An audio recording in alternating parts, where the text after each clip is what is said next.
everyone. Welcome to the Nocturnal Nerdcast, Pop Culture in the Dark. You are with me on... Sorry, I thought I heard something in my room. It's like, what is that noise? You're with me on a Thursday. It is July 30th, 2026. And we were not live on Tuesday. I want to address that a little bit before we get too deep into the show. We also have a few rules to go over. First and foremost, I removed the chat from the screen, and the reason why is because if someone drops a huge spoiler, and I have mods in both chats, if a huge spoiler gets dropped in the chat and you see it, feel free to remove the comment or like temporarily mute the person. At least until we get to the second hour of the stream, because we're going to do a spoiler chat at the end of the stream. We're not going to do it at the beginning. We have mods in both chats, so definitely pay attention to that. But we are going to talk spoilers by the end of the stream.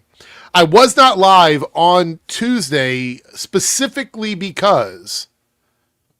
Okay, I wasn't live on Tuesday specifically because I was told in Discord, if you're part of our Discord, you would know, that there was a massive spoiler dropped at the premiere, which I've seen now, and I will talk about that later.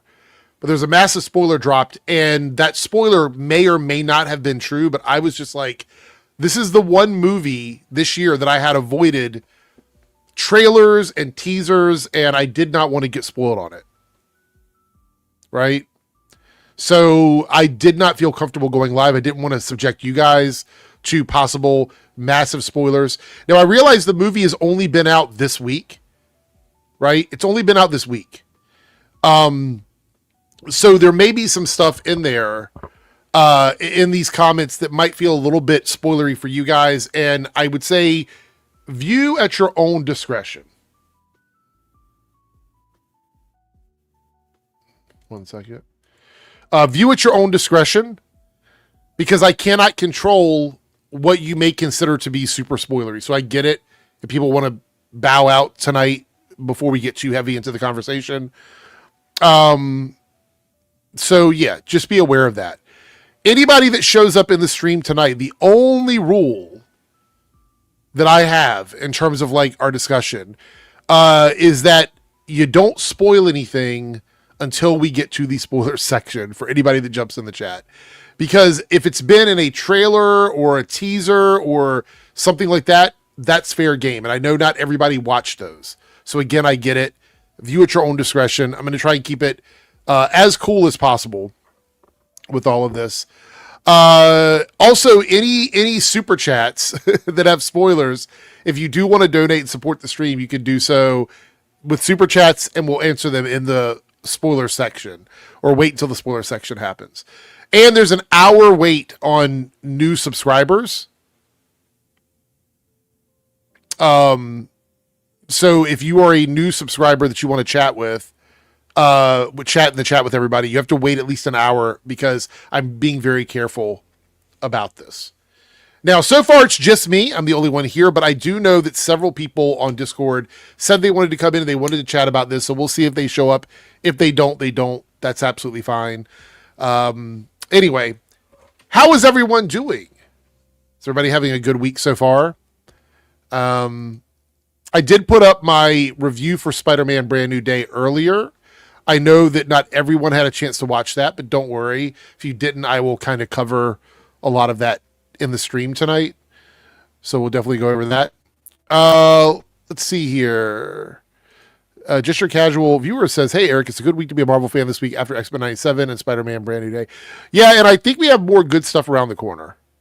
I think I'm looking forward to the Endgame encore as well. So there's that. Let's see here. Who do we have in the chat? Let me scroll up and see. We got Fetman Dalton's here. Cameron, who has just been modded, by the way. Thank you, Cameron. You are a mod now. We have Marvel fan Keyblade Master Jeffrey is here. Harrison James, channel member. Thank you so much. Lone Wolf, channel member. Good to see you. Staggervore, channel member. Good to see you. Jose, channel member. Good to see you. Amethyst. Haven't seen Amethyst forever. Also a channel member and a mod. Thank you, Amethyst, for being here. Hope you've been doing well. Chris is in the building. Anarin is here. Aaron says the thing about spoilers, everyone has different thresholds. Some might say really low threshold. We're saying something like that. The trailers showed too much. I get it, which is why I said if you're somebody that doesn't feel comfortable with possibly having light spoilers or something you might not have seen in a trailer discussed, I get it. You might want to take a break or whatever from the stream. Jay Selder, what's up? Lance is here. I heard somebody say that Spider-Man Brand New Day is the Superman Returns of Spider-Man movies. Maybe. Let's see. Got a troll in here. Good to see you. Justin's here. What's up? Ira, Frodo Cop. Biggs Android is here. Good to see you guys. We did get a super chat over here from Stagger for $4.99 super chat. I saw Spider-Man Brand New Day tonight, and I won't reveal any spoilers. I will say it's worth the watch. All right, so let's go ahead. We'll take a look. I haven't looked at the Rotten Tomatoes score since earlier today. I'm going to assume it's not going to change very much between now and the end of the weekend. But here we are right now. It's 91% critics, 98% fans. And I'm hearing a lot of good stuff. I've watched a lot of people do reviews of it since I got home.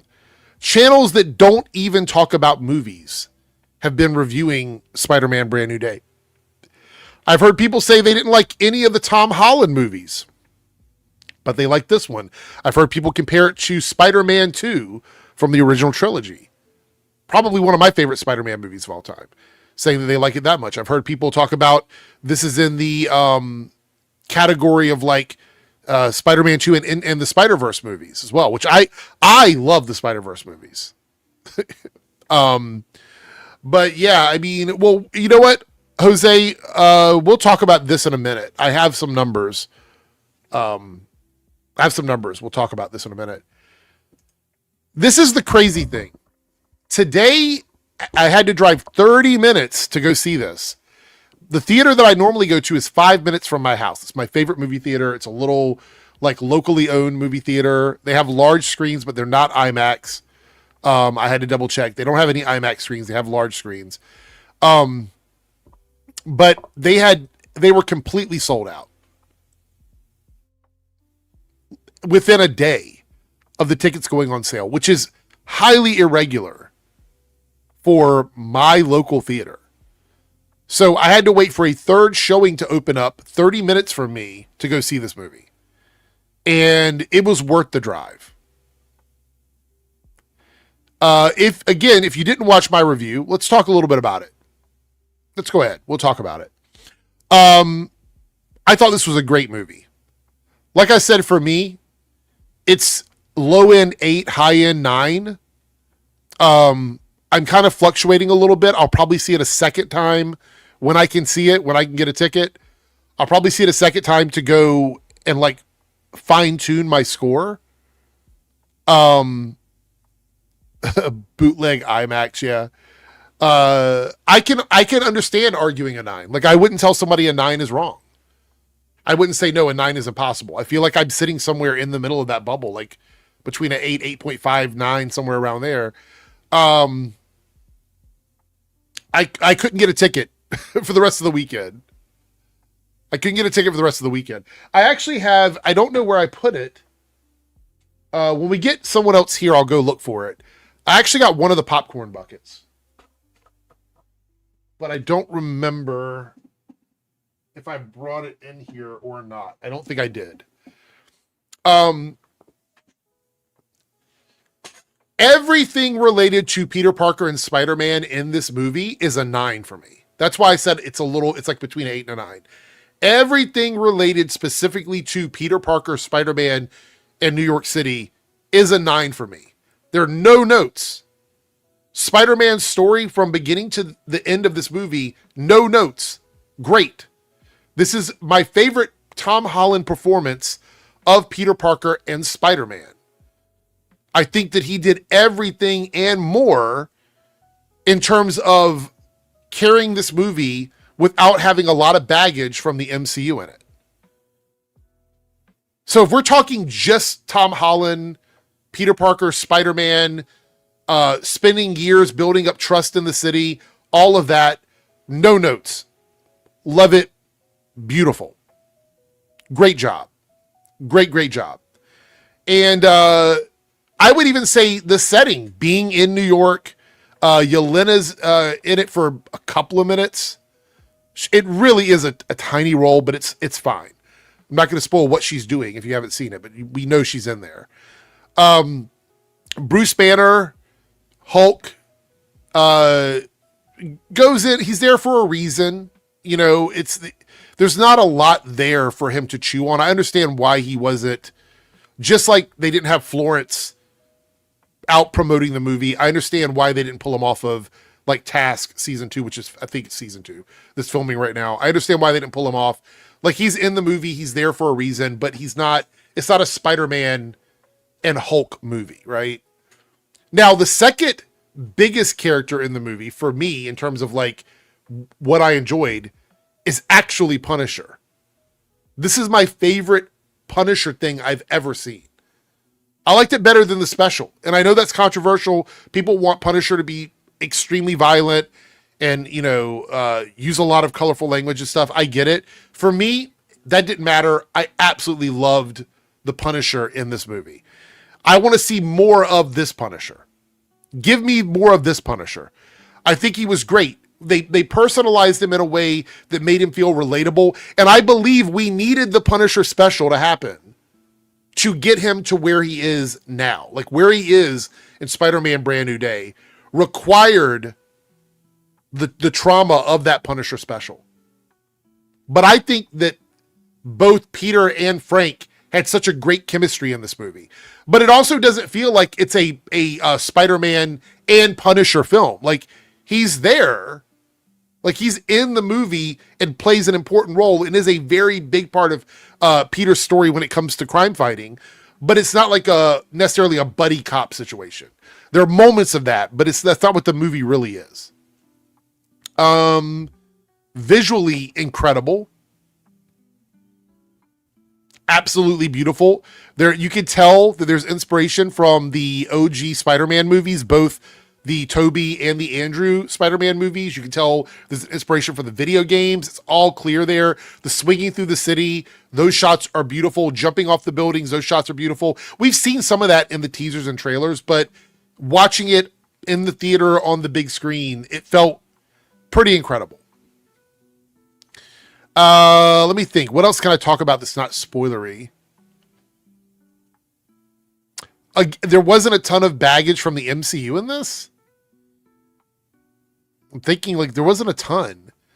They really did cover, when it came to Peter and Ned and MJ, they covered that pretty heavily in the movie. I will save my thoughts on the details of that for the spoiler chat later. But if you want them to actually tackle the emotional ramifications of No Way Home, they start that in this movie. So the process begins, I think. And there are some tie-ups, but I'll save all that for the spoiler section. It's good to see a lot of these classic Spider-Man villains. That's cool. Trying to think, being very careful about what I say, because I don't want to say too much. The costume. Let's talk about that. This Spider-Man costume, for me, is my favorite Spider-Man live action costume, period.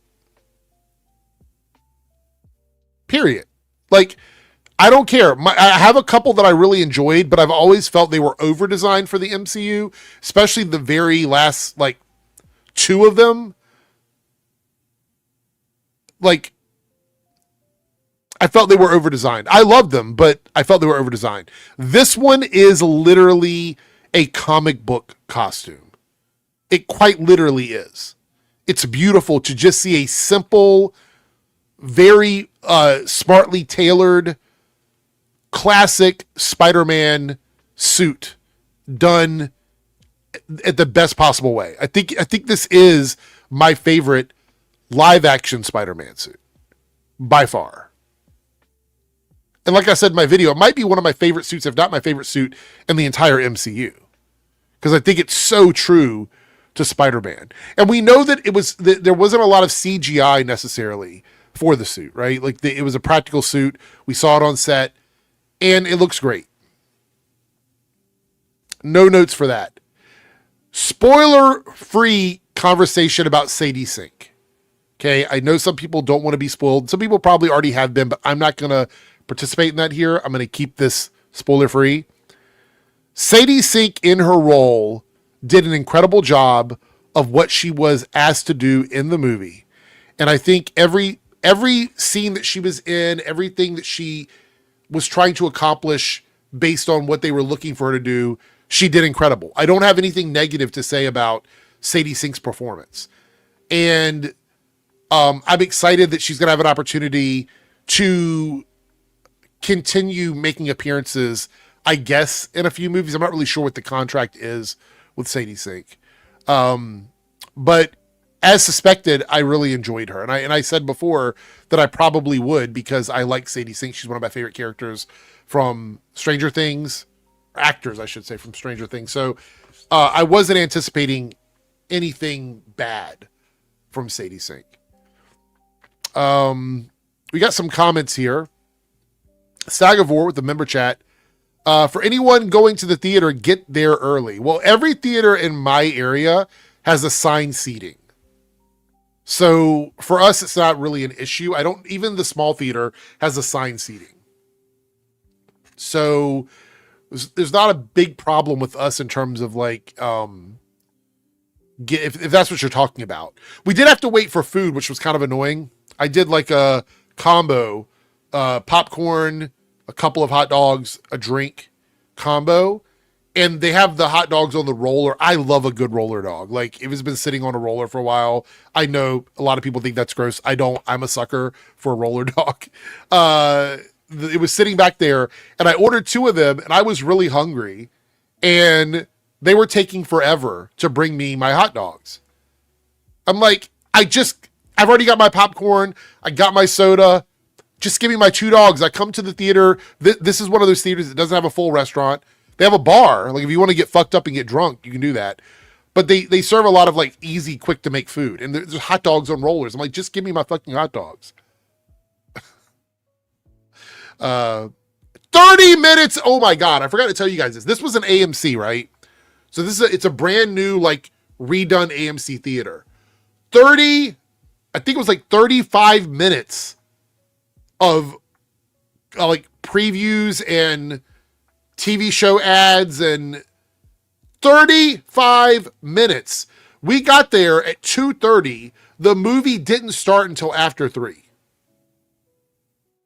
I was like shocked because the small theater that I go to is very quick. We get like 4 trailers and we're in the movie, right? So we got like 10 minutes, movie starts. It's quick. They turn you over quick, but that's because it's a restaurant, right? So they're selling money. They're selling money. They're selling food and making money. I wish they were selling money. Give me 10 for a 5. No, they're selling food. So their goal isn't to keep you in the seats and look at ads because they're not. Doesn't matter. They can have no ads. They're making a ton of money off the food. But you go to an AMC, you get like 30 to 35 minutes in ads. I have not been subjected to that in forever. It was quite shocking with the amount of ads that we had. I see Jake has dropped in. What's up, Jake? What's up? How's it going? Good. We're just having a spoiler-free conversation about Spider-Man until we go for a little bit, and then we'll do like a spoiler chat. Don't think I've heard of him. Right. Huh. So you're like fresh out of the movie, right? Didn't you just see it? Yeah, I just got out of it like an hour ago. Wow.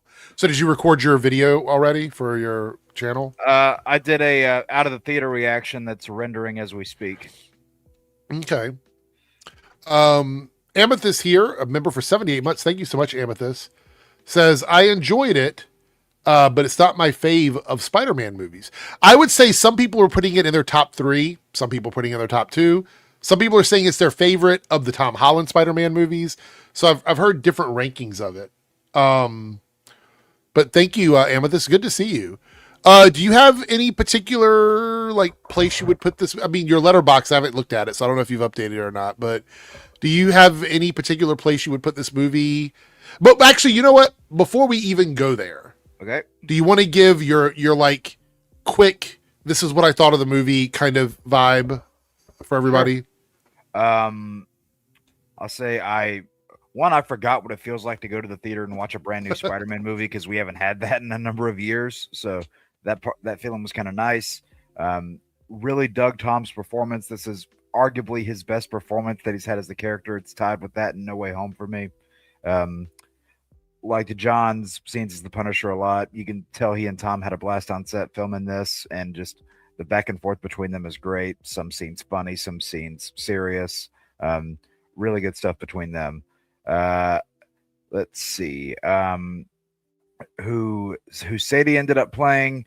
Not gonna say who. I really dug her performance though. I think you'll get a lot out of the scenes between her and Tom. I think there was really good acting there between the two of them. Great chemistry between the two.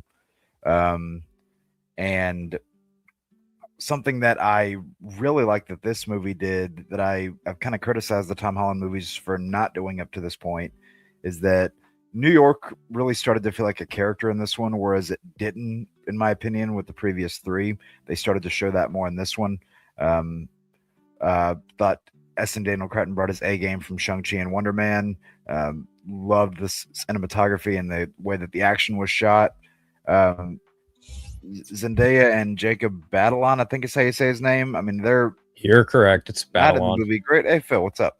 Not in the movie a lot, but they serve their roles. I think they serve the story well. Yeah, there are a lot of twists and turns. Some I did see coming, some I didn't. And I mean, it just felt good to be a Spider-Man fan today. Yeah, what's up, Phil? Sorry, I'm off camera for a second. All good. How you doing? How's it going? I literally just got home from the theater from watching Spider-Man. Okay, well, do you want to give your spoiler? Because we're gonna do spoilers later if you want to stick around. But if not, I know you work in the morning and stuff. But if do you want to give your spoiler-free thoughts of the movie?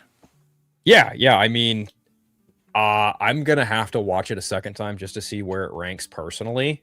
But I can say with certainty that I loved it a lot, even if there's I think I can say this without being too spoilery. I do feel like they glossed over some pretty awesome Spider-Man villains very quickly in the beginning, and that's probably my one and only gripe with it. But other than that, I really had a fun time with this movie. I loved a lot of what I saw, and just as a Spider-Man fan, I think the general message of having to do shit alone and then embracing friendship is pretty on point. I feel like it kind of leads into the whole brand new day of it all, because it just kind of gives Spider-Man this notion of it's a brand new day. You don't have to do everything by yourself, bud. So yeah, no, I loved it a lot. I'm not quite sure where I rank it on a MCU list. I'm not even sure where I rank it on the Spider-Man list. So I do have to watch it a second time before I can definitively confirm that. But on the whole, really loved it. Yeah. And all those second time watches, and probably more than that, is why the movie's going to make its money. Absolutely. That's what Darren said in our Discord, Jake. Good job. Yeah. I was looking, I got the giant Spider-Man head popcorn bucket from AMC, so I was trying to find it. I considered getting a popcorn bucket. I did. Still in the car. Oh, yeah? Okay, so I was shocked. I haven't purchased one because I always go to a small theater, so I don't typically go to AMC's anymore. Yeah. But I've gone there for a couple movies recently, and I didn't know how much those popcorn buckets were. I went to buy it, and they rang up my combo meal, which I knew was $17, and they're like, "It'll be $60." I was like, "What? Wait, I just got 2 hot dogs and a thing of popcorn and a soda. What are you talking about?" And I looked, and the bucket was over $40. I was like, "Oh, jeez. Okay, damn." So, but it's cool. It's a life-size Spider-Man head popcorn bucket. It's probably the one that I like the most of all the ones that I'd seen. Mm-hmm. But I agree. So Phil, I do want to touch on this. I actually think not just the villains, but if we're giving constructive criticism, I do think, and again, we'll have to look at it again to make up my mind about it. That there were things in the movie that I wish they would have spent a little more time just dealing with right in the movie. Only because I know Doomsday is our next, we have the Endgame Encore, but Doomsday is our next film. And so I really wanted a lot of that stuff to get wrapped up in this movie that I feel like didn't totally get wrapped up. And that's really, from a story element, that's probably my biggest criticism of the movie. But I had a blast. Like I said, I give it like an 8.5, 9 out of 10. I think for me, it's I give it like a pretty 9.5. incredible movie. Yeah, it's incredible. Like a 9 or a 9.5, something like that. This movie is going to go crazy on word of mouth. I have literally heard the normal hate you would hear for like a Marvel movie, like dumb comments or whatever. I haven't heard anything like that. Every criticism of this movie that I've heard after seeing it, I'm like, okay, yeah, that's fair. But it's not really affecting the energy around the movie, which is really what I think is important. Is it's the energy. This to me is the most Spider-Man of any Spider-Man movie we've gotten from Marvel, from like the MCU. Yeah. For me. I think Homecoming was pretty close, and of course No Way Home. There's a lot of great moments in that movie. But this one is like, this is a friendly neighborhood Spider-Man movie, which is what I'm so glad that they went that route with this. Yeah, I was glad that New York finally started to feel like a character in Holland's movies, because I don't think the previous three did the best job at showing that, and this film finally started to. Yeah. What did y'all think of, because you mentioned the villains, we like, it's not a spoiler, we know which villains are in this movie, like in terms of the classic Spider-Man villains. Was there any of them that you liked particularly? I know some of them were into a little bit more than others, but was there any particular of the Spider-Man classic villains that you liked? I mean, I think Scorpion obviously got a chance to really sort of like do a little something this time compared to before. Yeah, that was the big one for me, honestly. Like I'm a pretty huge like Lizard fan and Dr. Octopus, and I think right behind them is probably Scorpion. Mm-hmm. So it was interesting to say the least, right? Like to see Scorpion and all his, God damn it, that's not what I want to do. Yeah, I've been waiting a long time to see Michael Mando put on the tail. And I think if I had any gripe with that, I'm a little bummed he didn't have like a face mask, but I kind of understand why they did it, to kind of keep it in line with like, what is it? Friendly Neighborhood, where he doesn't really have a mask per se. But other than that, like, honestly, the if I had a big disappointment, it's the fact that they showed Tombstone one time. I was like, oh man. And I love that actor too. I was hoping he would get I will say this though. I do like the idea that these villains are now canon in this world, and we might see like more of them later on. You know what I mean? Like we might have them come back and play a role. I'm trying to be optimistic about it because I did. By the way, speaking of the villains and stuff, I think every fight scene was incredible in this movie. Like I liked all of them. Yeah, I agree.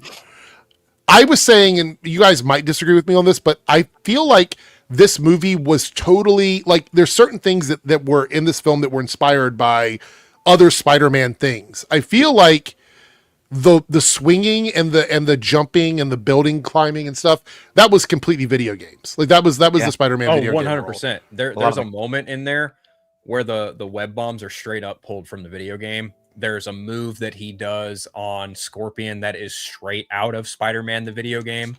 Yeah. Like when he jumps up and comes back down, that is straight out of the game. Yeah. Like the web bombs going off, that's out of the game. Yeah, there's a few moments in there where, I mean, even Tom Holland even said like, yeah, no, we deliberately went out of our way to showcase some of the moves from the game. And I'm like, that's a great call. I loved it. Yeah. Yeah. What did you guys, because I talked about it a little bit before you got here. What are your thoughts on the suit in the movie? Like, what do we think of the suit? Oh, it's my favorite suit. It's my favorite Spider-Man suit made, period, bar none. Yeah. Like it's great. I like how he 3D prints and creates a lot of his own stuff. That he even made his own AI, which is kind of a derivative of Edith, but it's not. It's called Evie. They mentioned that before the movie came out that he was going to have his own AI, but I wasn't sure what it was going to be like. And now I get it. It's not as intuitive as like the Stark stuff. Like it doesn't have conversations that way, but it definitely is. It feels like a Peter, like that's the other thing is I'm glad that Peter Parker, it was all Peter stuff. Like it was all him. It wasn't any Stark tech. It was no ties to like SHIELD or anything like that. This was Peter doing his own shit. And I love that about the movie. Right. Like he's still a genius. He's very capable of making all that himself. Yeah. We got some of this coming in. I thought we'd jump over to the asshole of the internet, Twitter, just to see how it's doing. Spider-Man Brand New Day has just recorded the biggest opening day for any comic book movie in China since Endgame, making $35 million. It's now on track for 130 to 150 by Sunday, the best opening for any Hollywood movie in China this decade, surpassing the Avatar movies. That doesn't shock me. And let me tell you why. Because I watched a not the first look, but like the behind the scenes documentary of like this decade-long Spider-Man one they did. And Spider-Man is literally the most world recognized hero on the planet. It's not shocking at all that he would have the biggest opening in China in over a decade. Like this really isn't all that surprising, but it's nice to see. I mean, if it's tracking for that by Sunday, that's crazy, but good. Yeah, very good. Let me look here. I did have the numbers here. So this way it looks right now. France scored a record-breaking opening day with 6.8 million, setting the number one all-time biggest opening day in the country's history, topping Endgame. So this movie has done better than Endgame in France. In Spain, it shattered records with 3.7 million on Wednesday, making it the biggest opening day of all time in Spain. South Korea, it did a 3.3 million Thursday, which is the number 2 highest post-COVID Thursday for any MCU film in South Korea. And India, it's got a 7.5 million gross on day one, which is it's almost at their all-time record. Right now, domestic projections are sitting between 280 and 300 million, which we're not talking about just like COVID records. We're talking about all-time records with this movie. Well, if anyone's going to do that, it's Spider-Man. Yeah. 280 to 300 million. And where's it at here? Worldwide opening right now, based on right this moment, is sitting somewhere between 465 and 600 million globally. With everything worldwide. I mean, it's looking pretty damn good. Yeah. That is insane. I mean, what are we thinking here?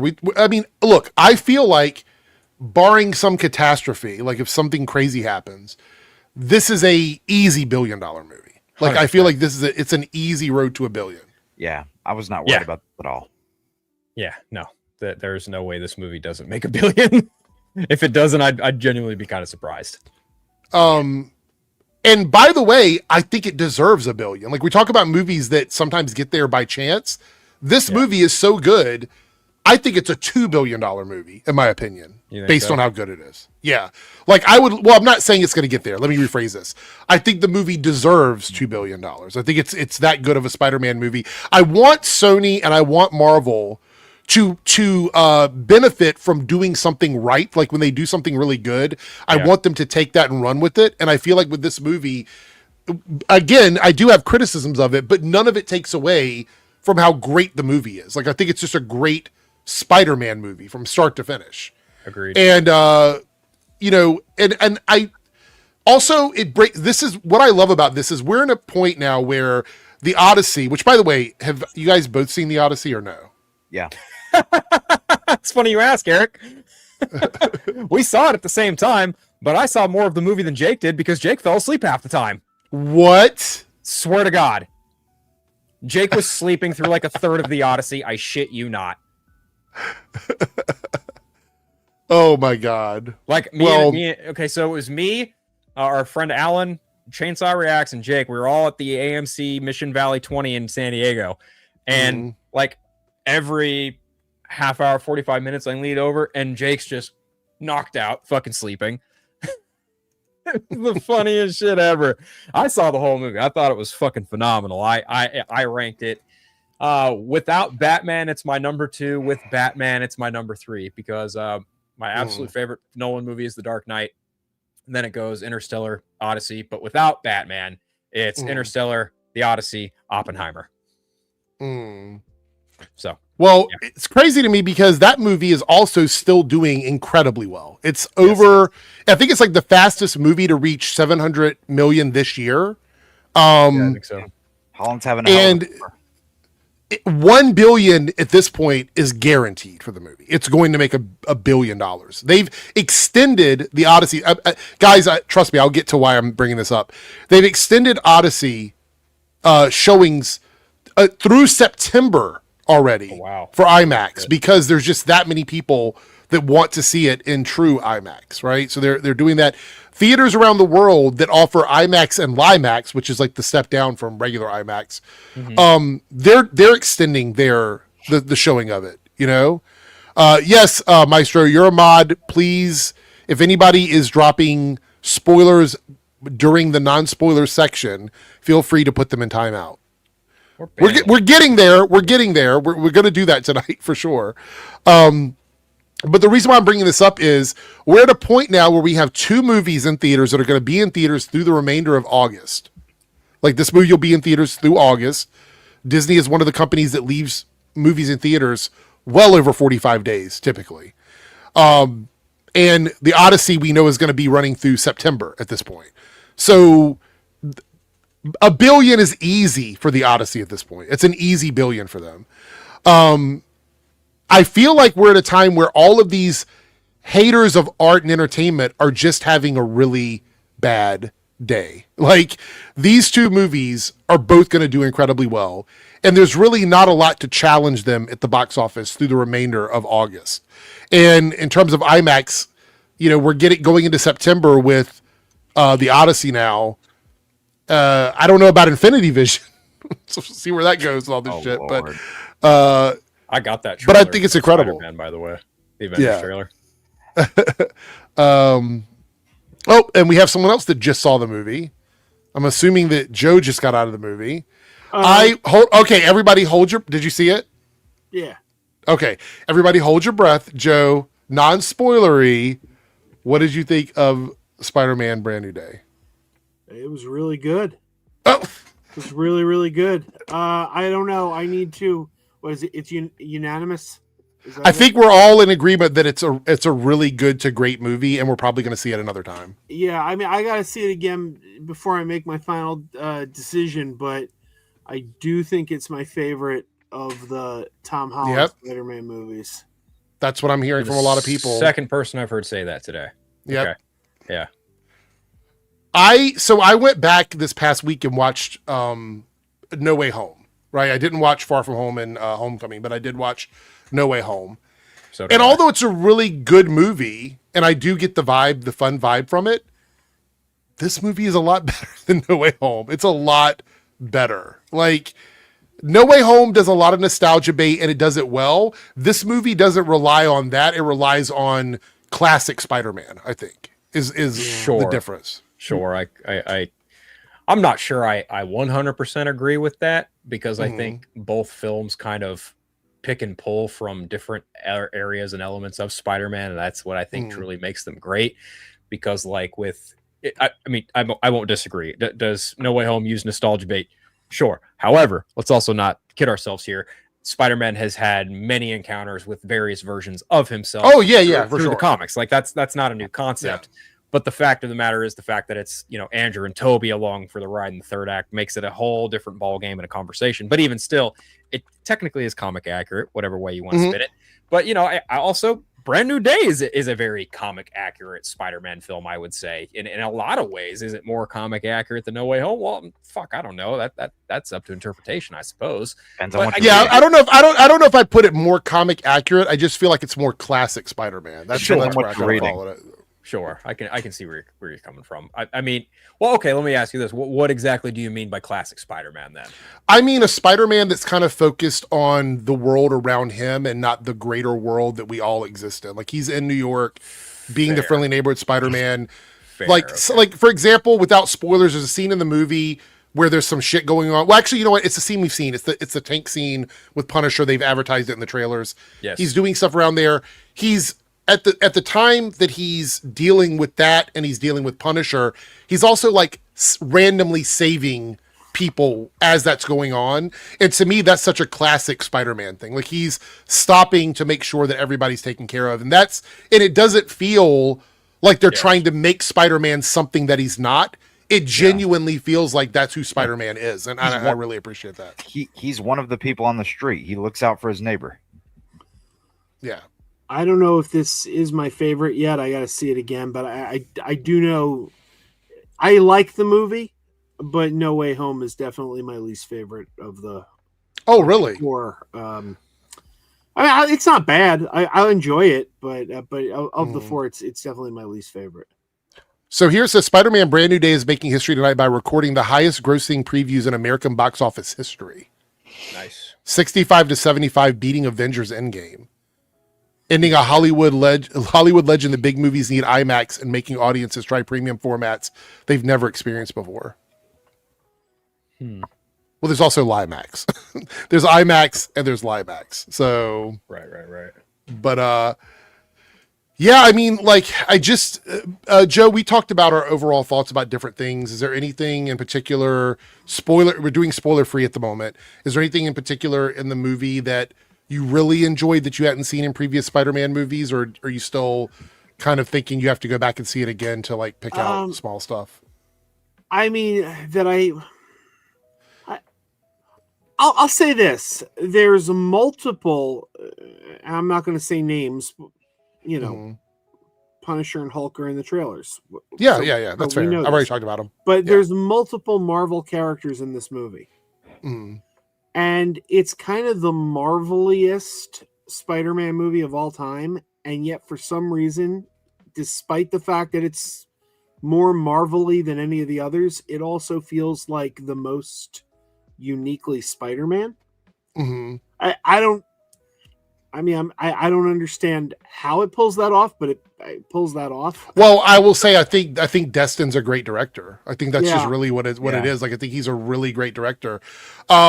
So the other thing I want to bring up before we get too far into the Spider-Man stuff is Wonderman season 2 is not happening now.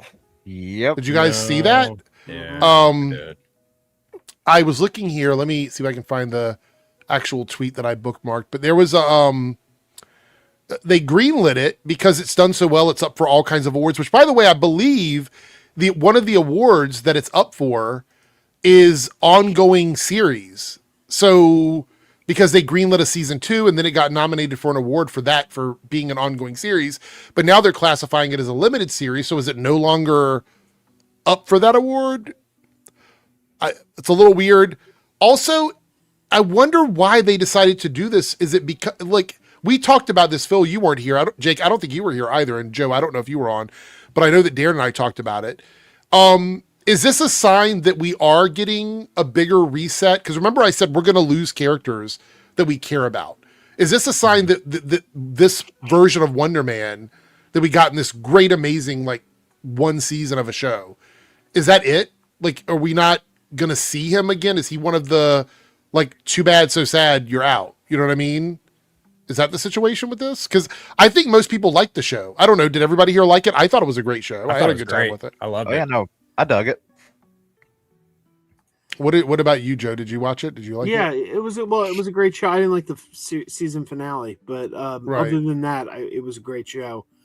And I don't know. I was wondering if it's a victim of Spider-Man's success, because Destin was behind that too. Obviously, I guess they could have done it without him, but I don't know if they thought, like, they were looking at the numbers for Spider-Man and were like, well, he's already attached to Shang-Chi too, and we need to get him in the director's seat for another Spider-Man sequel. He's not going to have time to do this. Yeah, you might be right. That might be the truth. Like, maybe they want to greenlight him for another movie and they didn't want him to, like, waste his time on a TV series. I mean, the timing's weird that they would cancel it the day Spider-Man's opening. Yes, it was weird. But also, I see a lot of people. Well, let's read what Yaya says here. I'm going to open this up. He says, word just dropped that Wonderman won't be coming back for season 2. And if you don't know, now you know. That's life, right? Everything will shake out. I wanted to say thank you to everybody who watched the show. I enjoyed the show and shared that they enjoyed the show. Thank you to everybody. Enjoyed the show and shared they enjoyed the show in some way or another. The show worked, and that's my favorite thing about it. I could see it in the faces of YouTube reactors because I watched along with y'all this time. Shout out to y'all. And I could see the messages. I get saying how the show reminded you not to give up. And I feel it in the genuine love shared when I bump into some of y'all during the day. So thinking about you all today, I'm glad we got to be a part of something cool. Thank you for watching, and see you at the Emmys. That's the thing is are we still going to see Emmys for the show in some of these categories because now it's a limited series? I wonder if the Emmys remove shows that are no longer ongoing after they've been placed into an ongoing category. I wonder if that's the case. I mean, I can't think of a circumstance like that off the top of my head to compare it to. So, but that's what I'm saying. Yeah, I don't know. By the way, go ahead, Joe. Sorry, I was just gonna say it just pisses me off because they left so many dangling plot threads. Like, I feel like they knew that show was set up for a season 2. And yes, we're not going to get a conclusion now. I feel like. Yeah, I mean, I feel like the end result of whatever happens after Secret Wars is that we're not going to get the conclusion to a lot of things, and they're just going to be left dangling because the MCU has changed, kind of thing. That's what I think we're looking at. I don't think the MCU is going to change very much. I think you're flat out wrong on that. Yeah, I think we're going to see anything that's not working for them is gone. Yep. So I think a lot of the shows are going to be, That's already the case. No. But I mean, like they're going to tell people don't even ask about it. Like I believe Kevin Feige will say, "This is the new MCU. If you don't see it in this new world, then it's not part of the new world." I don't think it's going to be part of this new setup. I think the biggest casualties are going to be anything on Disney Plus. The characters from Disney Plus that are not baked in already, like Daredevil and then the Netflix stuff or whatever, Loki, things like that. If you're not one of those shows that did really well, you're gone. If you're the Eternals, you're gone. Yeah. Go ahead. I think the characters that are now in the Thunderbolts New Avengers got kind of lucky in that scenario. Yeah, they're baked in now because of this. So for sure. I'm hoping I'm wrong, but by canceling a show that was well received across the board, people that are normally critical of Marvel shows liked Wonderman. Yeah. So it's one of those things where you're taking a show that's been well received across the aisle and you're still canceling it. Now, Joe, you might be right. This could just be because Destin is more important for them in the movie sphere. And I wouldn't argue with you because I think, look, I love Shang-Chi. It's one of my favorite movies from that phase. So him doing well on Spider-Man is great. It sucks because I think Shang-Chi 2 is now going to be given to somebody else. I don't think they're going to put him on Shang-Chi 2. I think he's going to be... he's the new Russo brothers. I think he's going to be the new Russo brothers and James Gunn of Marvel movies. He might get multiple movies now at this point. Well, think about it this way, too. He also has the luxury of having a TV show under his belt that the Russo brothers did not. They did not any kind of TV. Destin Daniel Cretton did. So yeah. I don't know that he's necessarily like the new Russo brothers, but he's definitely like in the Marvel family in terms of just creatively, whether or not that bleeds into post Secret Wars. I mean, Ryan Coogler's part of that family now too. He's now done. He'll have now done 3 films post in 2028 with Black Panther 3, and Sean Levy's about to do his second film. It's not a Deadpool and Wolverine movie, but it's fucking Ghost Rider. So yeah, that's this comment here from Lone Wolf. Thoughts on Ryan as Ghost Rider? Since I was the only person, I did my own stream talking about it. Does anybody have any thoughts and opinions on Ryan Gosling as Ghost Rider? I like Sean Levy. I like Ryan Gosling. I have no issue with this whatsoever, and I'm excited for Starfighter because I feel like Starfighter is going to be a nice little ramp up to see just how. Also, I think the person that wrote Starfighter is writing the Ghost Rider movie too. I think it's the same thing. I think you're right. I don't know. I'd have to double check that, but that'll be cool. I mean, hey, if it ain't broke, don't fix it. Right. That should be awesome. Joe, what were you going to say? I was pissed off when I heard about the Ghost Rider news from San Diego. It annoyed the crap out of me. But you do bring up a good point. It is going to be post Secret Wars. I just thought this was another case of Kevin Feige just pissing all over the Shield continuity, which is something I have a major issue with because they were supposed to do a Ghost Rider TV show at one point Right. on Hulu, I think, and then Right. that never happened. But the Robbie Reyes version was introduced on Agents of Shield. Oh yeah, So there is a Ghost Rider in the MCU, and we all know that Kevin Feige wasn't involved in any of the planning on the Agents of Shield stuff. So I've always heard, well, he doesn't consider that canon, and I think that is bullshit because it was sold to the fans as canon. The hashtag, it's all connected. It's all connected. So they got us. They got our eyeballs on the show, telling us it was all connected. So for Feige to just be like, "Well, I don't agree because I didn't have anything to do with it," it just feels petty to me. It's There's like so much assumption there because Secret Wars is going to reset everything anyway, so it's not like it's going to matter. Besides, I was gonna say I don't know, and also we don't know if they're going to connect the Agents of Shield Ghost Rider with this one. They might actually make it cohesive in the movie. Honestly, maybe. People didn't really care about Agents of Shield, so I don't. Yeah, that's the thing. I don't see why he needs to acknowledge it to begin with. So. Yeah, but that doesn't matter. You can't just say something's it doesn't not matter canon. to you. You have to no, rephrase that. It doesn't matter. No, it doesn't matter to anyone who watched that show. Which wasn't a lot of people. Well, that doesn't matter. It kind of does. No, it does. It does not. No, not really. You can't do that. Well, you can't say, "Hey, watch our show. It's part of this thing." And then but he had nothing to do with it, so it really doesn't matter.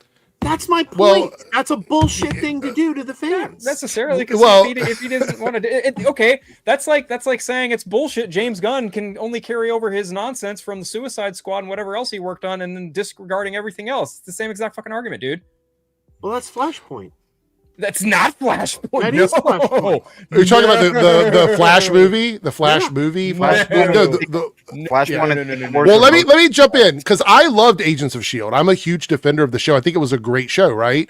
But I don't know what the plans are with this Ghost Rider, so I'm not going to completely go in and be like, well, he doesn't like it or he hates. I don't know. We might create a Ghost Rider lore where Robbie is a part of that lore somehow, and that this is maybe Danny or someone else taking on the spirit of Ghost Rider.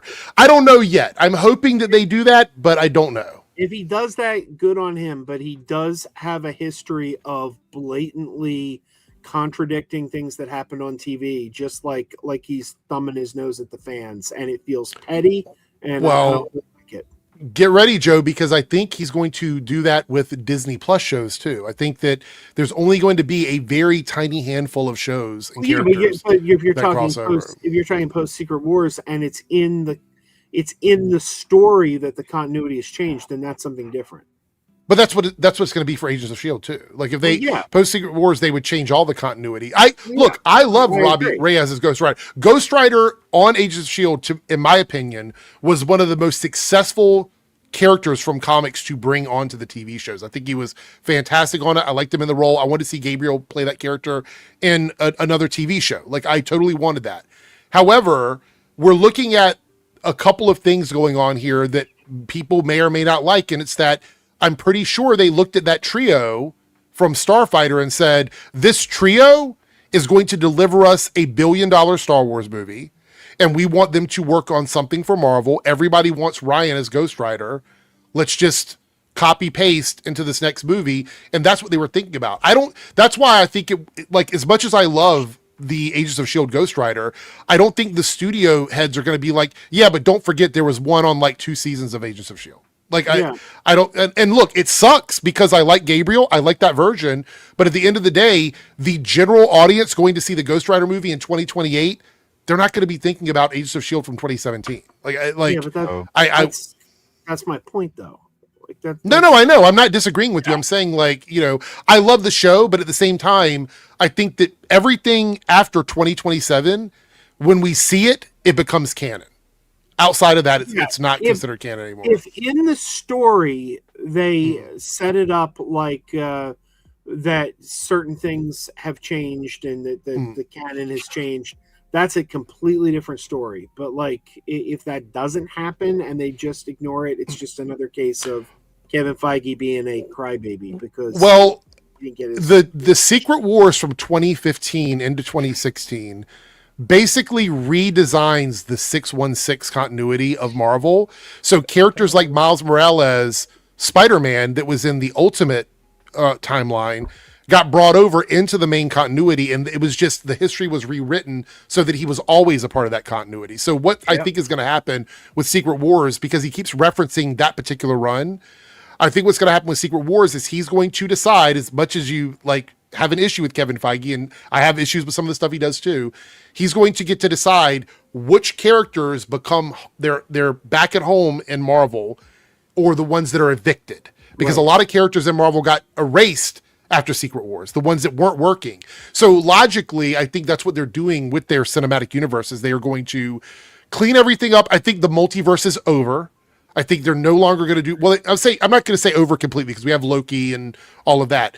I think the multiverse as we knew it in Marvel is over. I think the idea of multiple balls getting juggled, like watch this cup and see where the next thing is and stuff, like I don't think we're going to see that. I think they want to streamline the Marvel Cinematic Universe. They want Fantastic Four, they want X-Men, they want Avengers, all of those things in one cohesive timeline where everybody can just watch straight through, and you're not worrying about what's happening on Disney Plus, what's happening on ABC. They don't want that. It's all connected. Wasn't working for them.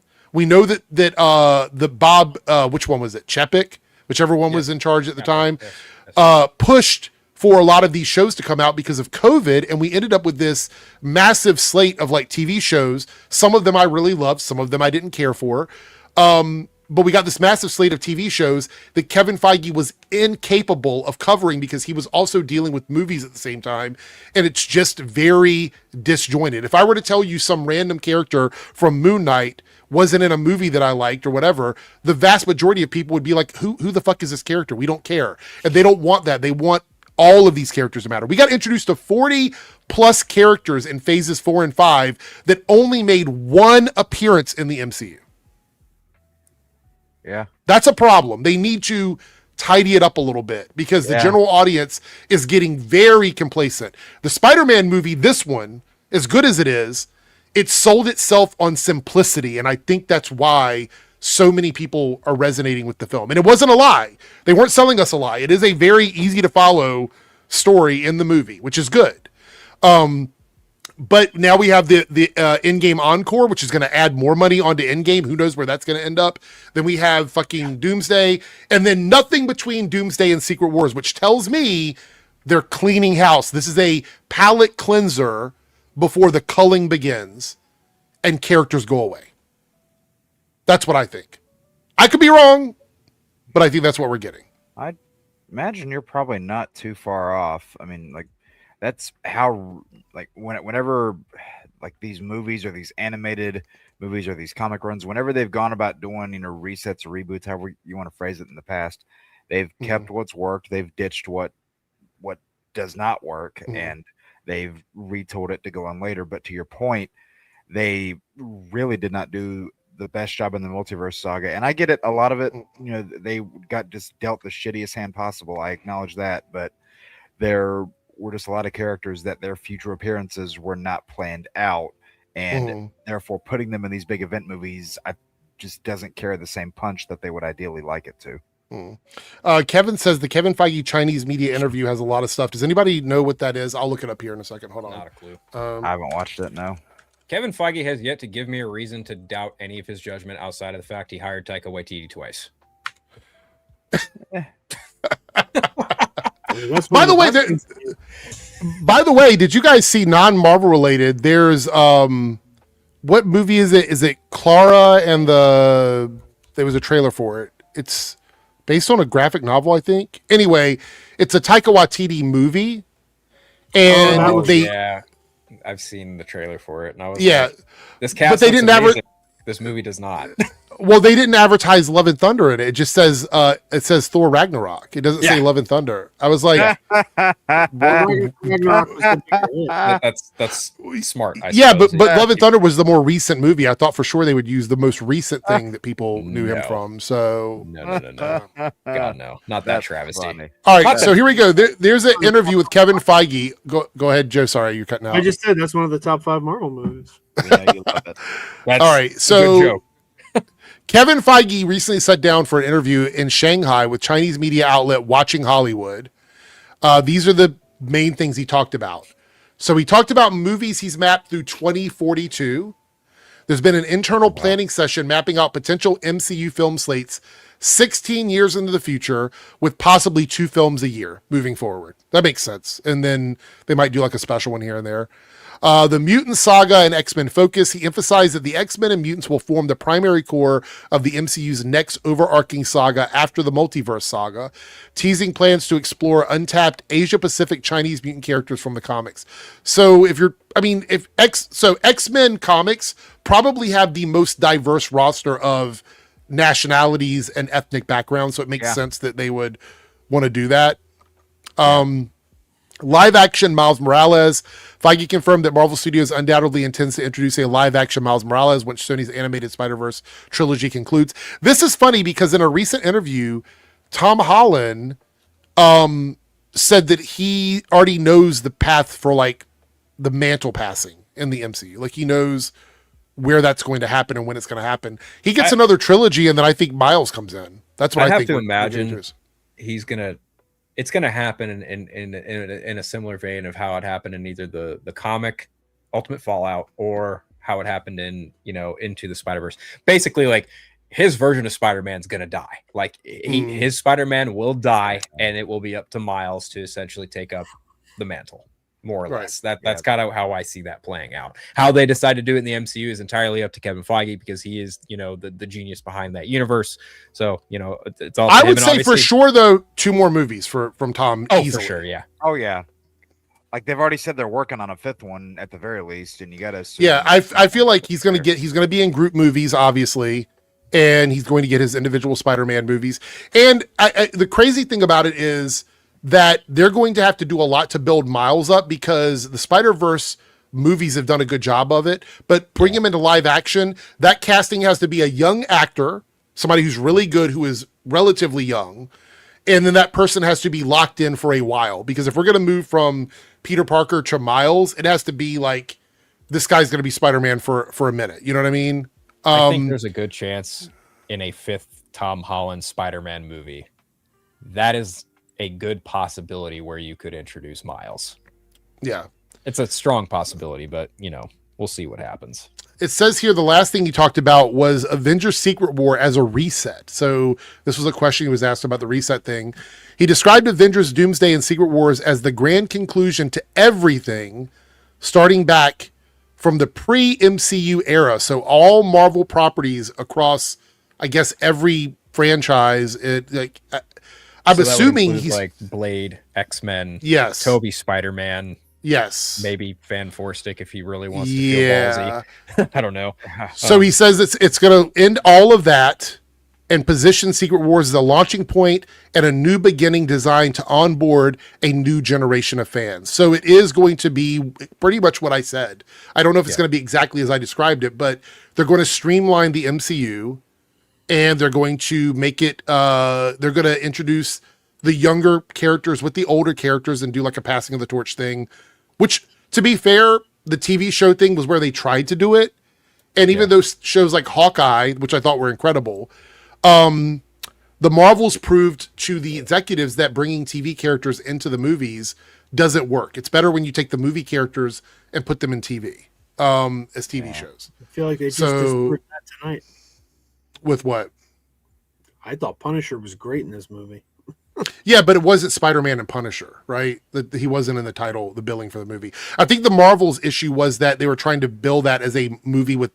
It should have been Captain Marvel 2. That should have just been the title of the movie.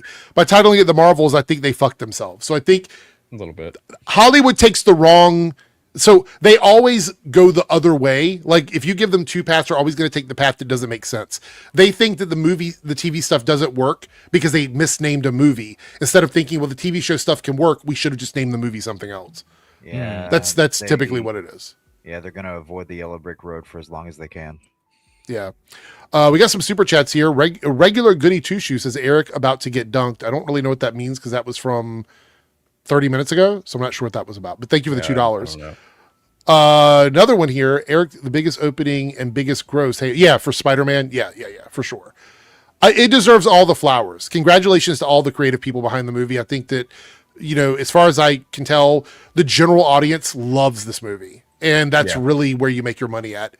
Like, we're diehard fans and we love it, but you have to get the general audience to love the movie. That's where your money is. Yeah. Amethyst with a $4.99 super chat. No comment, but thank you, Amethyst. I do appreciate you supporting. By the way, we hit the goal in Reloaded. So I'll put up a poll here in a second. Thank you so much.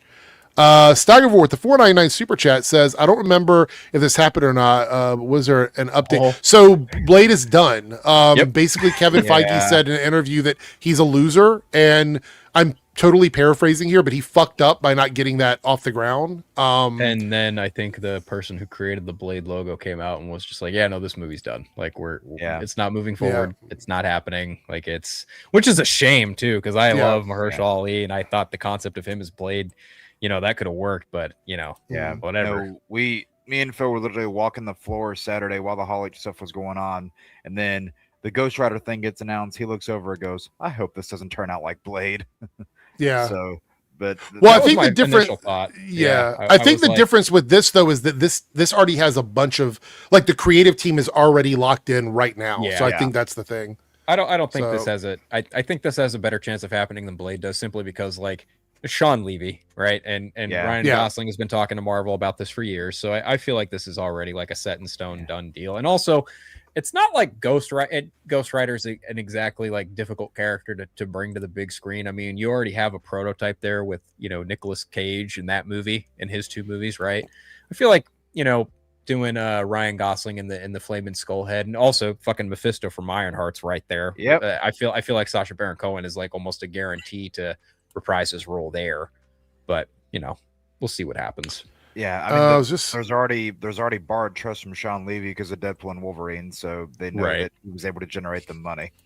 Well, also, it also just kind of comes down to the pitch too, because Ryan Gosling has, I guess, been talking about doing Ghost Rider for years, but like just the idea, all that, it's all really contingent on like a, what is your pitch? That's how Deadpool and Wolverine happened, because Ryan Reynolds, his words, for years threw around a bunch of different ideas, and then finally one day they were at the, Hugh Jackman was like, yeah, I want to come back, and that's ultimately how Deadpool. And Anthony Mackie's been saying the same thing in regards to Chris Evans coming back in Avengers. Like, they've been trying to find the right story. No, Chris Evans actually said that recently. Like he was talking about how Marvel pitched him a bunch of shit over the years, and he was like, no thanks. But then he got wind of like Robert Downey Jr. coming back as Doom, and he was like, oh, that's interesting. Let's go ahead and by the way, that road and see what happens. What a great way to go! Like this movie is so good. I think Spider-Man: Brand New Day is so good as a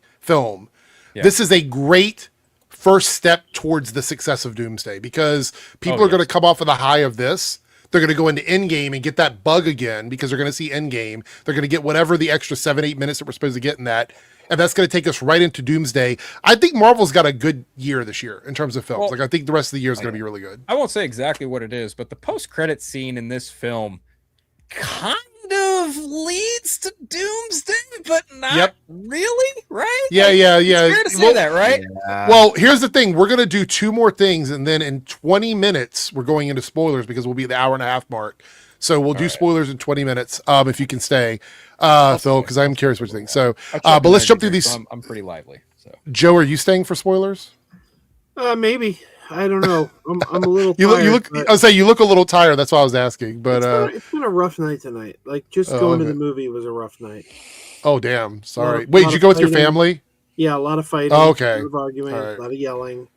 We had so where we were sitting at, it was like me and then the people I went with, and there was one seat on the end of the aisle from where we were, and this older guy was sitting there, and then his family was, I guess, behind us because they couldn't get seats anywhere else, and then it was like they were behind us and then on the other side of us, so there was a lot of like back and forth while we're trying to watch the movie, and I was really annoyed with that. This was such a refresher from like past theaters I've been in the past couple months, because I think I told this to Phil, but when I went and did this was such a weird double feature, but when I did Obsession and Supergirl back to back, I dug the Obsession movie, but the theater I was in that crowd is one of the worst I've been in years, just because of how insufferable the audience was. But looking at the demographic, it makes sense. When I saw Spider-Man today, I'm literally sitting at the end because I always sit at the end by the aisle. That way, in case I have to go to the bathroom, I can just kind of sneak off and go do it.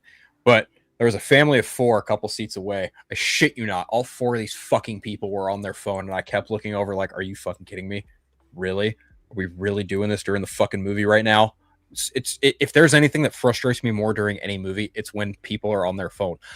At the Odyssey, when we saw the Odyssey, not one fucking person was on their phone. And I'm just like, God damn it. Why do people have to whip their fucking phone out at any given point? It irritates me to no end. Like, put it down for 2 hours. Etiquette. Completely separate from this. By the way, thank you for the $4.99 super chat, Amethyst. It's another support of the show. Thank you. I really appreciate it. So good to see you. Before we answer these final few super chats, by the way, hit the goal in debunks too. Thank you guys so much. So again, I'll put the poll up in just a minute before we get into spoilers so everybody have a chance to vote. A lot of the younger crowd, we have because I work a lot of clubs where the audience is like in their 20s. They're now de-phoning, basically getting basic phones that are not totally smartphone capable or flip phones that have very little smartphone interaction to them because they're trying to get away from constantly being on their telephone now. A lot of the younger crowd is. So we're seeing them go out and buy like these $100 like Motorola knockoffs that are just basically keypads and like tiny screens so they can do text messages and emails and stuff like that. We're seeing a lot of this de-phoning of smartphones. So I like that trend. Let's keep that going. Nice. We got a $1.99 super chat from Anonymous here saying, what's with Doom having red powers in toys like Lego? Yeah, I did see some comments about this, and I've only seen one picture of it, but it is out there. Like, the toys exist. A lot of people think it's chaos magic. He's channeling chaos magic, which is why it's red. I would say that's probably my best guess. That's my best guess, probably. I don't know if there's any other... there's also another spoiler about Doom that I don't want to mention here that we saw in some artwork, some concept art. But I would say it's probably chaos magic, but I'm not going to put 100% on that. Let's see. Cartoon 49 with the $2 super chat. Good to see you, Cartoon. Thoughts on Black Panther 3 being shot in IMAX 70 millimeter, coming out the December after Secret Wars. I mean, that's great. Obviously, people want to see these kinds of movies. I think Odyssey proves that if you do a good movie in that format, people will spend money on it. I do feel like, I know that we didn't talk about it yet, but Black Panther 3 introducing, T'Challa's son as the new Black Panther, which is the actual words they use. So we're going to have Shuri and we're going to have T'Challa Jr., Toussaint, I think is his name, as the next Black Panther. Possibly the most predictable decision they've done with Black Panther, because I've been saying for a while that I felt like they only showed him at the end of the movie to go ahead and establish that this is going to be the next Black Panther. Right. But I think, what is it? Isn't it David Johnson? Isn't that his name? Yeah. The actor? Great actor. Fantastic actor. I saw a picture of him next to Chadwick, and they kind of like merged the two together, and they look so similar in their facial structures. And I was like, this is great. This is perfect. So I'm excited about it. Did you see Kevin Feige talking about this and how he got the role? No, I didn't see that part. Okay, so Kevin Feige did an interview about this. He was asked how David Johnson landed the role. I guess Ryan Coogler, even before the casting process even began, like a couple months before they started casting for because I guess they're casting for this movie now, I guess. I don't know. But according to Kevin Feige, Ryan Coogler saw David Johnson in a couple movies, calls up Kevin Feige and says, "Hey, I think I've got our guy for, T'Challa the second," right? Like, and Kevin Feige's like, okay. I guess Ryan Coogler held like some very super secretive interview, cast call, meetup with David Johnson, and after that, he calls Kevin Feige back. He's like, "Hey, he's our guy, straight up. Like he's our Black Panther." And Kevin Feige was like, let me go watch some movies. Okay, yes, he's our guy. And that's how that happened. David Johnson got the role simply by being a fucking phenomenal actor, and rightfully so. And to your point about the side-by-side, like he's a dead ringer, like for the son of T'Challa. So I'm game for it. I thought like that was probably the coolest thing announcement wise that happened at Hall H, even though I wasn't in Hall H. Like seeing that news come about, I was like, oh, that's a really great casting for T'Challa the second. I loved it. Yeah. Like Brelly. Go ahead. Sorry, Jerry. Finish. It's not like they're recasting T'Challa either. Like a lot of people wouldn't shut up about for years. They're progressing the bloodline. So that's how you do something like that in the given situation, because no matter how much people complain about it, they weren't going to actually recast Chadwick's T'Challa. They were just going to progress on from that character. Yeah. So Brelly says, I disagree with Eric. Dephoning is not a good thing in the Trump admin era, especially with ICE. We need to be able to video capture things for evidence. The phones that have the lack of all the smartphone capabilities still have a camera and a video recording feature. They're not connected to every social media app. That's the only difference. All right. So we have up the list. We can go ahead and start voting on this. I will end the poll in about 20 minutes. So go ahead and vote while you can. You get to pick two of these because we hit the goal in both of them. Number one, you'd hit 1, 2, 3, or 4 in the chat to vote. Number one is MCU future fan cast discussion, where we sit around and we talk about what we'd like to see in the MCU future in terms of actors and characters. Number 2 is Spider-Man all movies ranked new, so updated Spider-Man ranking stream, so we can talk about what we think about Spider-Man. Number 3 is best Spider-Man fight scenes. So these are all, including cartoons, including video games, your favorite Spider-Man fight scenes. And number 4 is best puppet/Muppet movies of all time. So this is any movie, or I would even say TV shows, if you have a special, not a series, but like a special where puppets or Muppets were used, you can count those as well. So anyway, those are what we're going to vote on for now. And I'm going to move it up there because we're going to pull something up on screen. And I just saw this. We're going to do super chats as well, but somebody sent this to me. And I'm like, okay, so this is interesting. It looks like Destin is going to be working on Shang-Chi 2. He says it's in active development, meaning that he must be involved either as a producer or a director in some way. Thoughts on this? I think him working on a second Shang-Chi movie was always inevitable. I mean, he did bring the first one to life. Whether or not he does get the second one is probably more than likely now at this point going to be in a post-MCU world. You also mentioned something interesting Kevin Feige said during that interview with the Shanghai news outlet, that they're only going to do possibly 2 movies a year. And if that's the case, I thought for sure X-Men would have been one of the first movies out the gate following Secret Wars. But if that is the case, then the 2 movies for 2028 are set in stone. It's Black Panther and fucking Ghost Rider. So that means X-Men, if that is the case, X-Men is not coming until 2029 or later. Yeah. I would say 2029 is a good guess. Probably late 2020. They might save it for Christmas of 2029. I would, you know what? I would venture to guess they put it in like the May, June, July slot. Okay. Summer movie.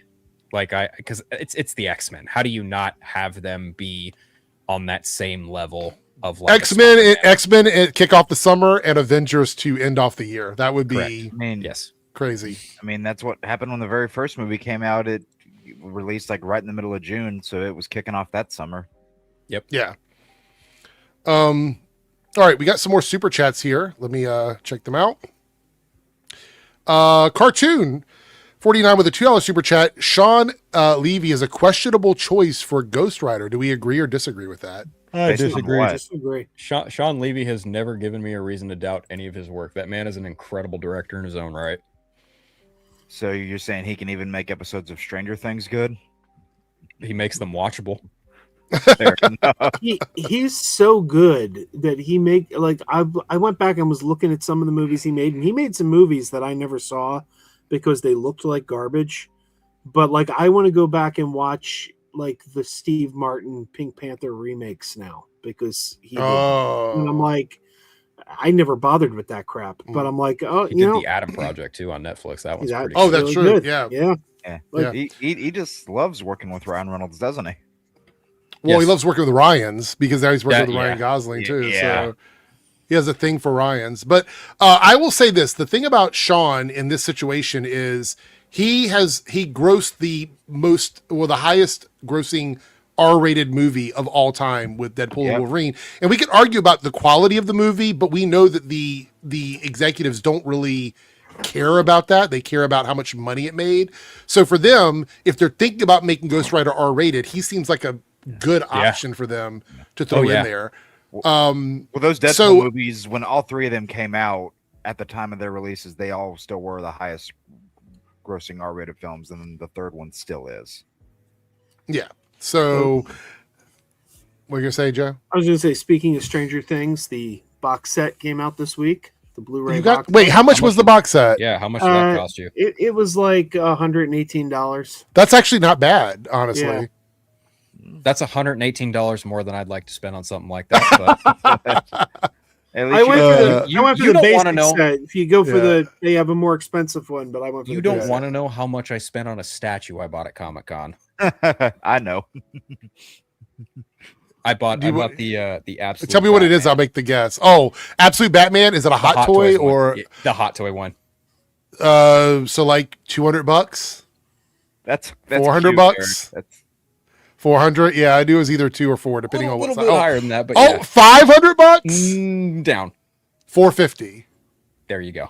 Okay. Yeah, there you go. Yeah, sounds about right. Payment plan. He said 200. I was like, oh, that's cute. Well, some of the smaller ones are around 200, so that's why I was like, what is it? When we walked by the hot toy section, I brought this fucking clown with me, and I had to show him the Cyclops one that they had, because they had a really slick Cyclops one, and this thing looked great for $850. Yep. Because it's got Cyclops and he's shooting his beam down. It's so fucking cool, and the beam is like glowing inside it. I'm like, damn it, why do I gotta love the X-Men this much? Yeah, we got a $2 super chat from Anarin here. Who do you think is definitely gone? Okay, so I will give my quick list, and people can disagree with me if they want. I think Eternals are gone. I love that movie. I think they're gone, and anything associated with them is gone, except for maybe the Celestial stuff. That might still be around, but I think Eternals are going to be gone. And the reason why Celestial stuff might be gone is because they hated trying to explain that anyway, which is why it got ignored for so long before they actually addressed it. Let's see. I think that well either. So yes, that's also how they brought up adamantium. So But I actually think they're going to introduce adamantium naturally as like a thing that just exists after Secret Wars, probably. Well, devil's advocate also, they've slowly been sprinkling like X-Men related things since 2021 into the MC or 2020. Actually, no, 2021's right. Never mind. No, since 2021, since they bought Fox, they've slowly but surely been like hinting like, oh, don't worry, they're here, they're coming. In roundabout ways, like, the adamantium, and then putting Wolverine and Deadpool, and then fucking the Miss Marvel tag at the end of the 6th episode with the X-Men theme. Like they've slowly but surely been like introducing the X-Men into the Marvel Cinematic Universe. I would say go ahead, Jake. Sorry, I was gonna say how they had Xavier in the hover chair and Doctor Strange with the theme playing behind him. So yes, sure, yeah. I would say anything Young Avengers related is probably off the table now, unless they might rework it into a new group of characters. Armor Wars is probably being I've heard it's being reworked, but I don't know. Well, Wonderman's gone. We know that. So I think we're not gonna see Agatha or any of the other like those anything from that Disney Plus trilogy. Yeah, I was gonna say anything Disney Plus from the era of like not Netflix is probably not coming back for anything. Yeah, like I think already in the movies already. Right. Yeah, so I think like Daredevil. If they want to do Jessica Jones, Luke Cage, any of the Netflix stuff that has been brought back, I think it's fair to say that might continue. But any of the Marvel specific stuff is probably gone. At San Diego Comic-Con, when we were walking the floor every day at the Marvel booth, they had a Lotvarian sorceress costume on display. But the big difference was each day the costume was a different color. Yeah, purple, green, orange, red. No, I don't think they did red. No. I think they only did like purple, orange, and green. So that makes me wonder: are the witches we saw from Agatha all along going to be back as like variants. Yeah. That makes sense. Right. It made me think that they might. This probably won't happen, but my first thought was bringing Charlize Theron's Clea back and having her play a lap. That would be cool. I'd be okay with that. Well, a lot of they people might save her for Doctor Strange 3 though. I mean, yeah, a lot of people are under the impression that Elizabeth Olsen might be one of his Latverian sorceresses, which she said she's not coming back as Scarlet Witch. Right. Bringing her back as that is a whole different conversation. I feel like the whole I'm not in the movie thing is kind of ruined now because of Andrew Garfield. Yeah. Well, we know, and when we get into spoilers for Spider-Man, we know they lie about stuff, so that's not really too 100%. Yeah. Harrison here. Remember, for 10 months, anyone see the Neuromancer trailer? I did, and it looked really good. So yeah, thank you, Harrison. Yeah, we're not going to watch it tonight because once we're done with this and we get into spoilers, we're going to wrap up the stream after that. I just wanted to really talk about Marvel and Spider-Man. Lone Wolf the Child super chat. How does Danny Ketch differ from Blaze and Reyes? Well, I might have this wrong because I'm not the biggest like OG Ghost Rider person, but I believe Danny introduced the stare. I believe that was his ability. All three of them had like a slightly different power, and I believe that that power was his, and then they just kind of gave it to all of them after that. Also, his bike is like very 80s looking, and he's not quite as wild and crazy as Johnny is. And Reyes is completely different from the two of them. Like, he's a very, very different character. So they bond to different people too. So there is that factor. Like, you have Danny Ketch bonding to I believe it's Noble Kale is the name. You got Johnny Blaze who bonds to Zarathos, and I can't remember who Robbie Reyes binds to, but they all bind to different like hellish entities, if you will, that are like half demonic spawns and half light spirits. It's a weird thing that happens. Yeah, it's a deep lore. That's why I'm hoping the movie actually goes into that. Oh God, here we go. I see the next super chat. Here we go. Cartoon 49 with a $2 super chat. Respect Joe's opinion, but Love and Thunder was not good. I feel like they believe that so much they had to pay you for it, Eric. I'd agree with them, but then we'd both be wrong. That movie is far from good. It's not. I have talked so much about Love and Look, we're gonna do. I promise you this. In this year, at some point, we're gonna do a Love and Thunder stream and just get it all out there, so we don't have to like talk about it anymore. Why? I'm sorry.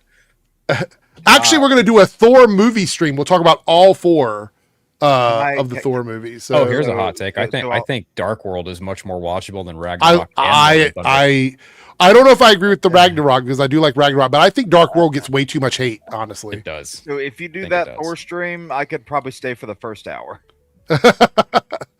Amethyst with the $4.99 super chat says, I'm excited to see where things go. I did enjoy Spider-Man. It gets an 8.5 from me. It's my favorite Tom movie. I just enjoyed Toby as my favorite. That's fair. I think that everybody's got their favorite Spider-Man. I would say still, as much as I love Tom, and I think that he's really, for me now, solidified himself as Peter Parker in this universe, Andrew is always going to be my favorite Peter Parker Spider-Man, even if he was in a really not great movie, which was Amazing Spider-Man 2. But I still really enjoyed him. I mean, I just think we've gotten really lucky with Spider-Man movies over the last quarter of a century. Like, I agree with that. Like, a lot of them have been really good. There might be one or two that are less good, but they still have plenty of good things to offer. Frodo Cop here with the $4.99 super chat says, no way Marvel only does 2 movies a year. That is too low. At least 4 a year.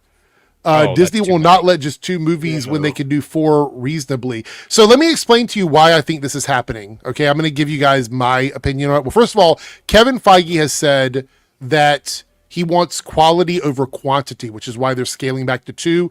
That doesn't mean they're only going to do 2. It means 2 is their goal a year. Could they do 3? Maybe, because they have in the past. I think 4 would fill up too many of Disney's slots because Disney has a lot of IPs that they want to promote, and that would make Marvel would get like a month and a half every other month basically to get all those movies out. So that would be the only way they could do 4, technically speaking, is if Spider-Man happens. And even then, Marvel makes the movie, Sony foots the bill, and they still technically have 3 movies on their release calendar, while Sony has the one. But technically, we all know it's 4 because Marvel made the fucking movie. Anyway, yeah, that's true. That's true. Side. I don't think 4 would be. Look, I don't. As much as I love Marvel, I think 4 is pushing it. I think 2 is good for me. 3 is the sweet spot. I like 3 movies over the course of a year, but I do realize why they're scaling back to 2. They really want to focus and bring people back in, Right. and I think they were just kind of putting things out to. I agree with them making the change, and I love Marvel, so We've seen what happens when Marvel pushes it.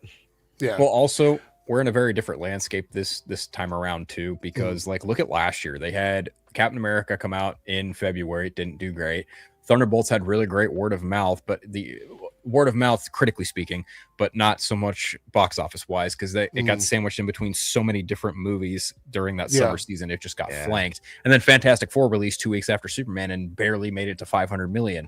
So yeah, why do you think Ghost Rider is happening in the summer and Black Panther 3 is happening in December? Because they know full well what the fucking landscape looks like now. It also doesn't help in Thunderbolt's case that the big twist ending of the movie got spoiled like right after opening weekend by Disney, by Marvel. Yeah. Also true. I've said this before, announcing them as the new Avengers was the final third act like twist, and they changed the name of the movie on Monday, or actually Sunday of that Sunday, weekend. I believe it was like Sunday night. Lone with the $5 super chat. I think I asked Eric and Joe, but not Jake and Phil, if Indy gets cast in an X-Men movie, who would you want to see her playing versus who you want her to play? Like, I guess just give your opinion on Indy being in a Indy Neverett. X-Men. Yeah.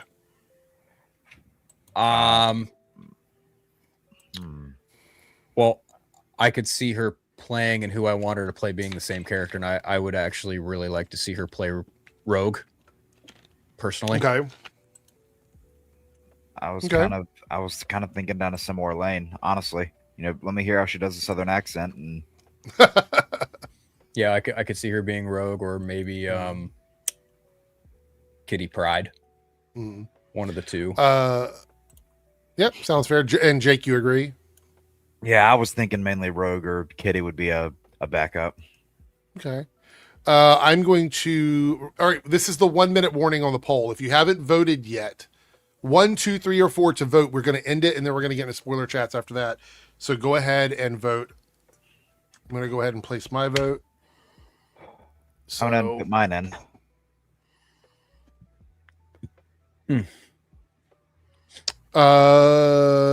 Let's see. I think we're caught up on super chats. Thank you guys for all the super chats, and I do appreciate it. And again, we're going to do 2 of these. So whatever hits, we'll do 2. And we need to discuss viewer appreciation night so we can have as many people here as possible. Indy Navarette from Obsession. Don't you mean Superman and Lois? Kidding. Well, I know her from that, but I think most people know her from Obsession now. No, literally, I started because I was hanging out with my brother for his birthday, and it was like a week or 2 after Obsession came out, and he was, like he was asking me like, hey, like, what are some of these shows on here? Because we were scrolling through HBO Max, and he's not got the greatest amount of comic book knowledge. I've kind of had to help him with that over the years, and I was like, hey, turn on that show. I think you might actually dig it. It was Superman and Lois. We're 10 minutes into the episode. He pauses it and goes, "That's the girl from Obsession." I'm like, yeah. Oh God. All right. We're stopping the poll. Here's what we got, everybody. We're going to do a stream on MCU future fan casting and best puppet/Muppet movies and specials of all time. Those are the ones we're going to do at one of the fan streams. So thank you guys so much for voting on that. We do appreciate it. All right. So, Joe, you've got some. Let's do this quickly before we get to that. So yeah, I just pulled that up because we were talking about Thor: Love and Thunder. I actually just did my Marvel best to worst, and it's sitting happily at number 5. 3 of those movies are way too high. I am wow. Hold on. Yeah, I'd argue a number of those movies are too high. Yeah. Because we're going to do spoilers. South Texas Shark says is going internet dark. I'm guessing because we're doing spoilers, South Texas Shark. If that's the case, I appreciate you. Thank you for hanging out. Yeah, thanks. We should Those are the two compare bucks. these, Eric. We're not going to do that now, though, because we're getting too far into the weeds. No, so- I'm not saying now. Just at Yeah. some point down the line. You mean letterbox rankings for Yeah. Marvel movies? Yeah. Yeah. So, all right. So let me go ahead and put this up here on the screen. I want to say, first of all, I know a lot of people are going to jump out of here. What's at the bottom? Lone Wolf says, "What's at the bottom of the list? What's at the bottom of your list?" There's my bottom.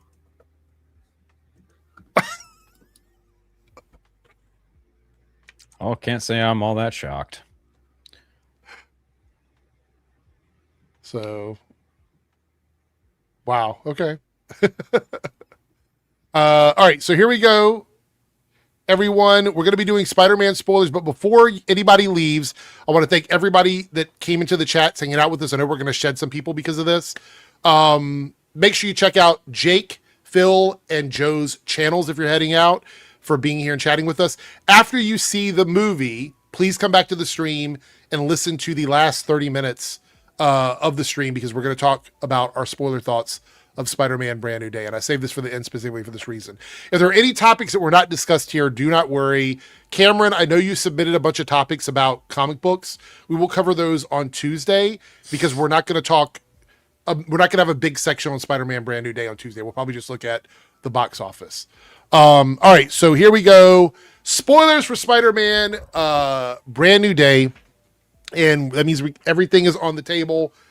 Thomas says, I used to go Internet Dark on everything MCU until Endgame. That's fair. All right, so my biggest issue with this movie, Staggervore says, are we allowed to send super chat? Yeah. Like, if you're here, it's just like normal. Like, I'm not changing anything like that. You can send super chats in if you want. I appreciate it. But yeah, so while we're live, you can send super chats at this point. There's just anybody that doesn't want anything to be spoiled can jump out. So, all right. So I said this before the movie came out, and I talked about it quite heavily, and it's gonna annoy a lot of people, I know, but I absolutely, as much as I love this movie, I hate the implications for the X-Men after this movie. I hate what's going to happen, right? So let me explain why. Okay. First of all, Sadie Sink, great as Jean Grey. Yeah. Perfect casting. Loved her in the role. I think she's going to do phenomenal, because she's going to be in multiple movies. So I think she's going to do a great job moving forward.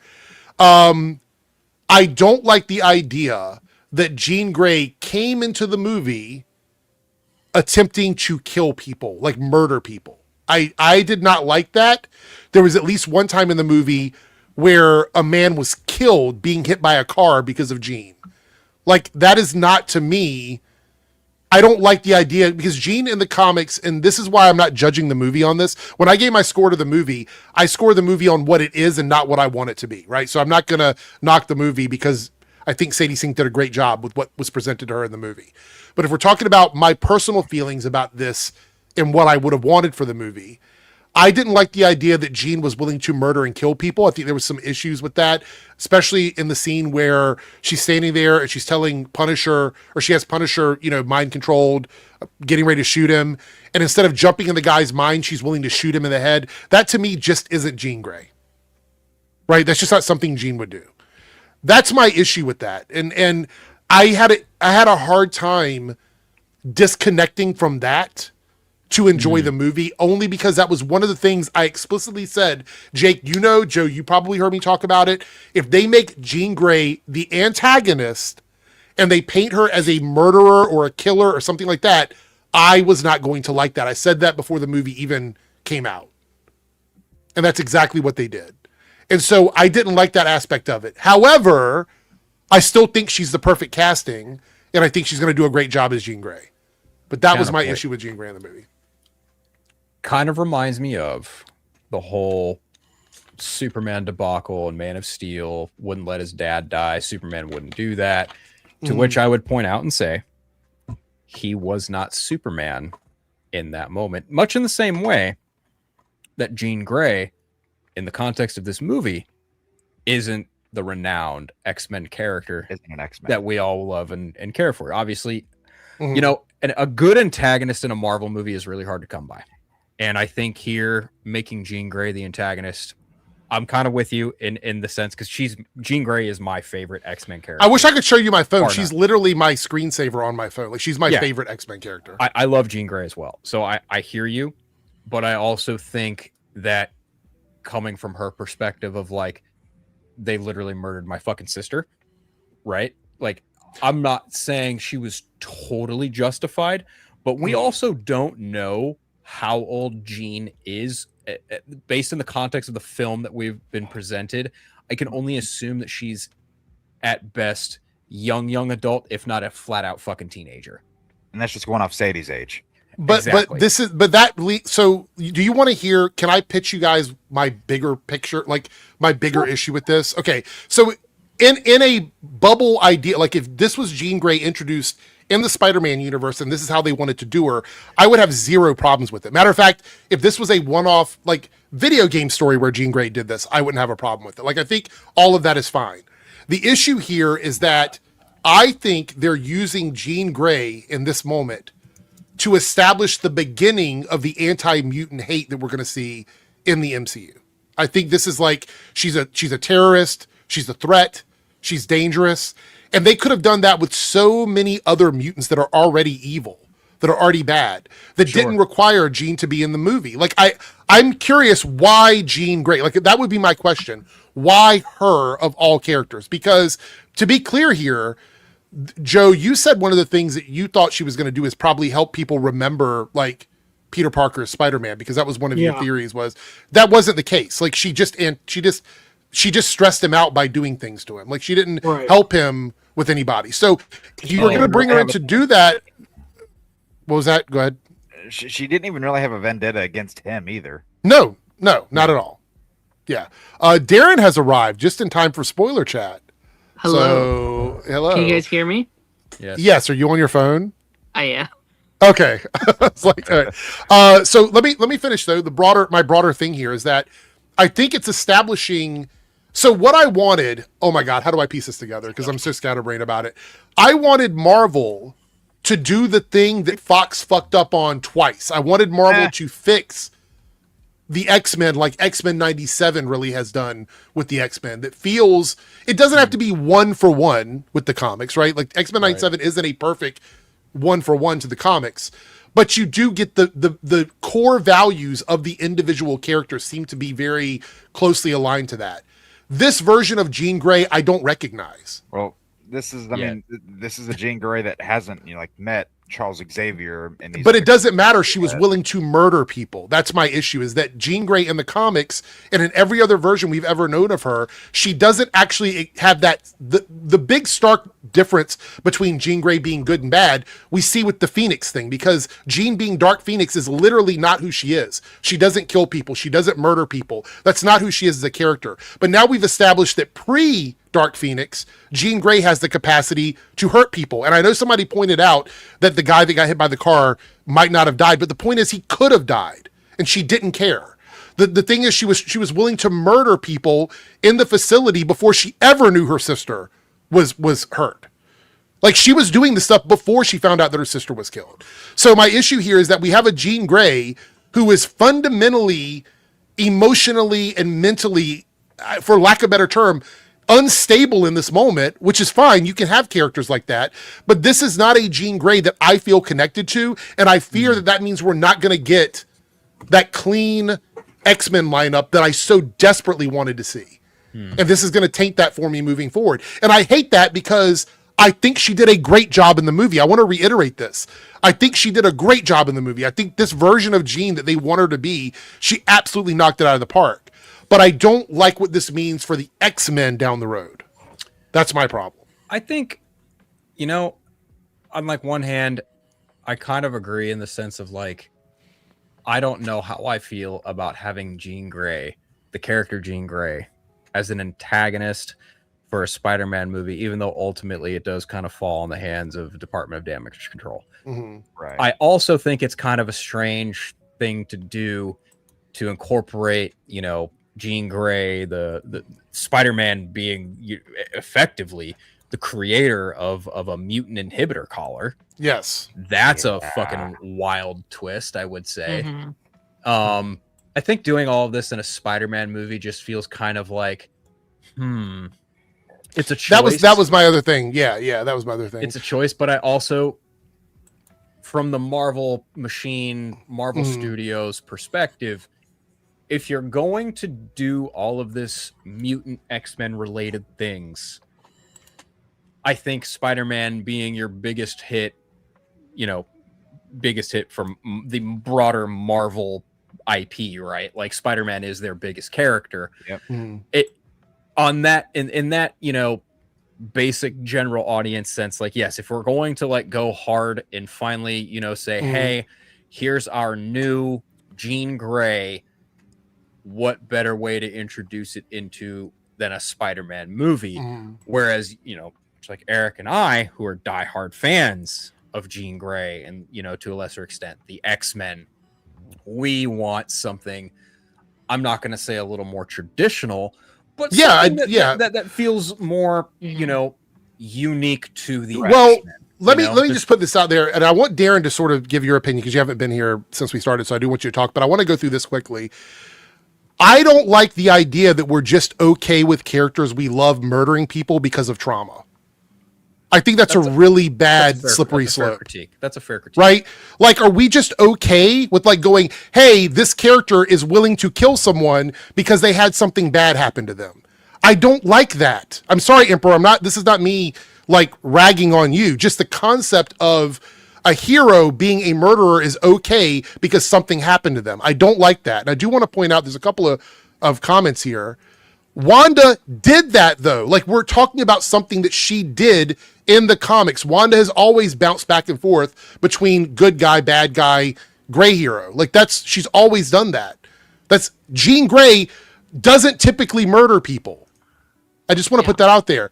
And Big Fieldy says Sentry's considered a hero, but Sentry was always a dual issue. It was always like hero and void. It was always like that for him. This is proper, just like introduced right away, Jean Grey as a teenager murdering people. We're not talking about a lot. When she was freezing people with her telekinesis, how many people possibly could have died in that moment? Quite a fair few. Yeah. Right? This is not a small thing. Like, she literally, when Punisher shot and hit Spider-Man, he was trying to stop her because you could see people crying and trying to get out of that, and she was fucking holding them there. This is not the Jean Grey that I want in the MCU. It's not the one I want. I don't want a Jean Grey who is willing to murder people. And then here, this is a straw man, Serenity. I've never been okay with people killing people like this. I've always said that Winter Soldier's redemption arc, look, Winter Soldier still isn't redeemed after all these years. Think about this. Winter Soldier was brainwashed, murdering people, and still to this day has not been redeemed by some characters in the MCU. So why is it that Jean gets to walk away from what she did and all of a sudden it's like, you did this willingly? Like, I just don't understand this mentality. I'm sorry. I don't get it.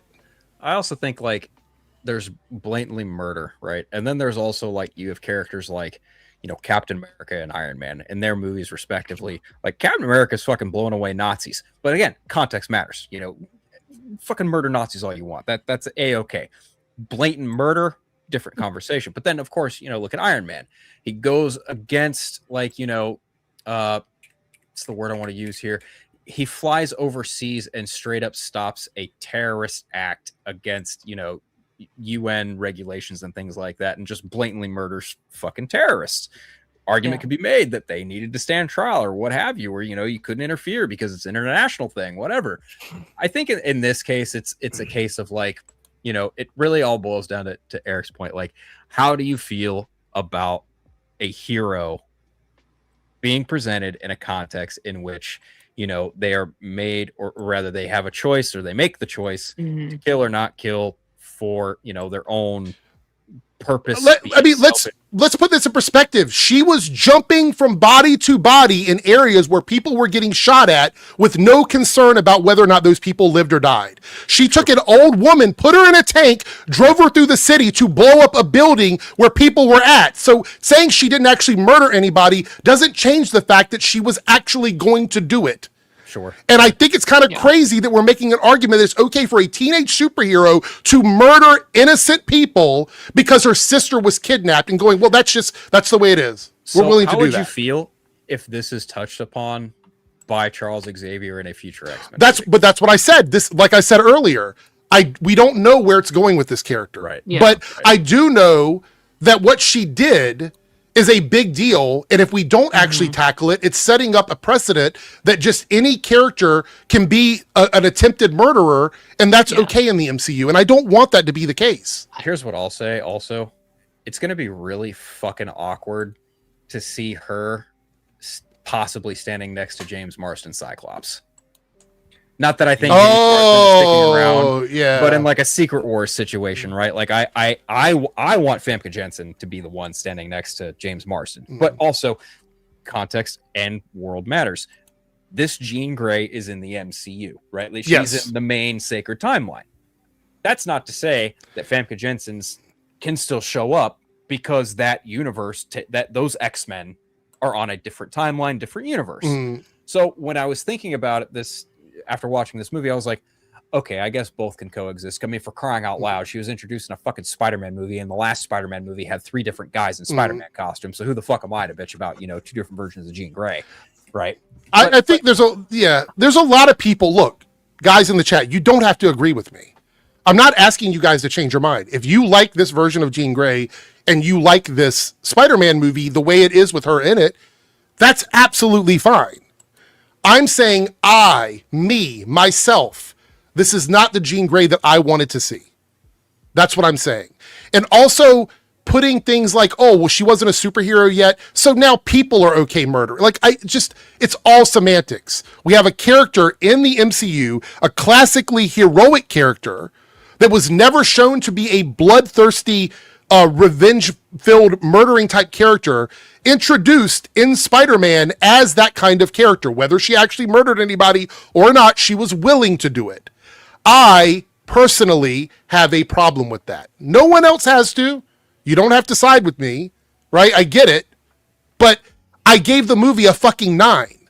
So now I can even give the movie a 9 out of 10, and people are still upset that I have an issue with a character that I love.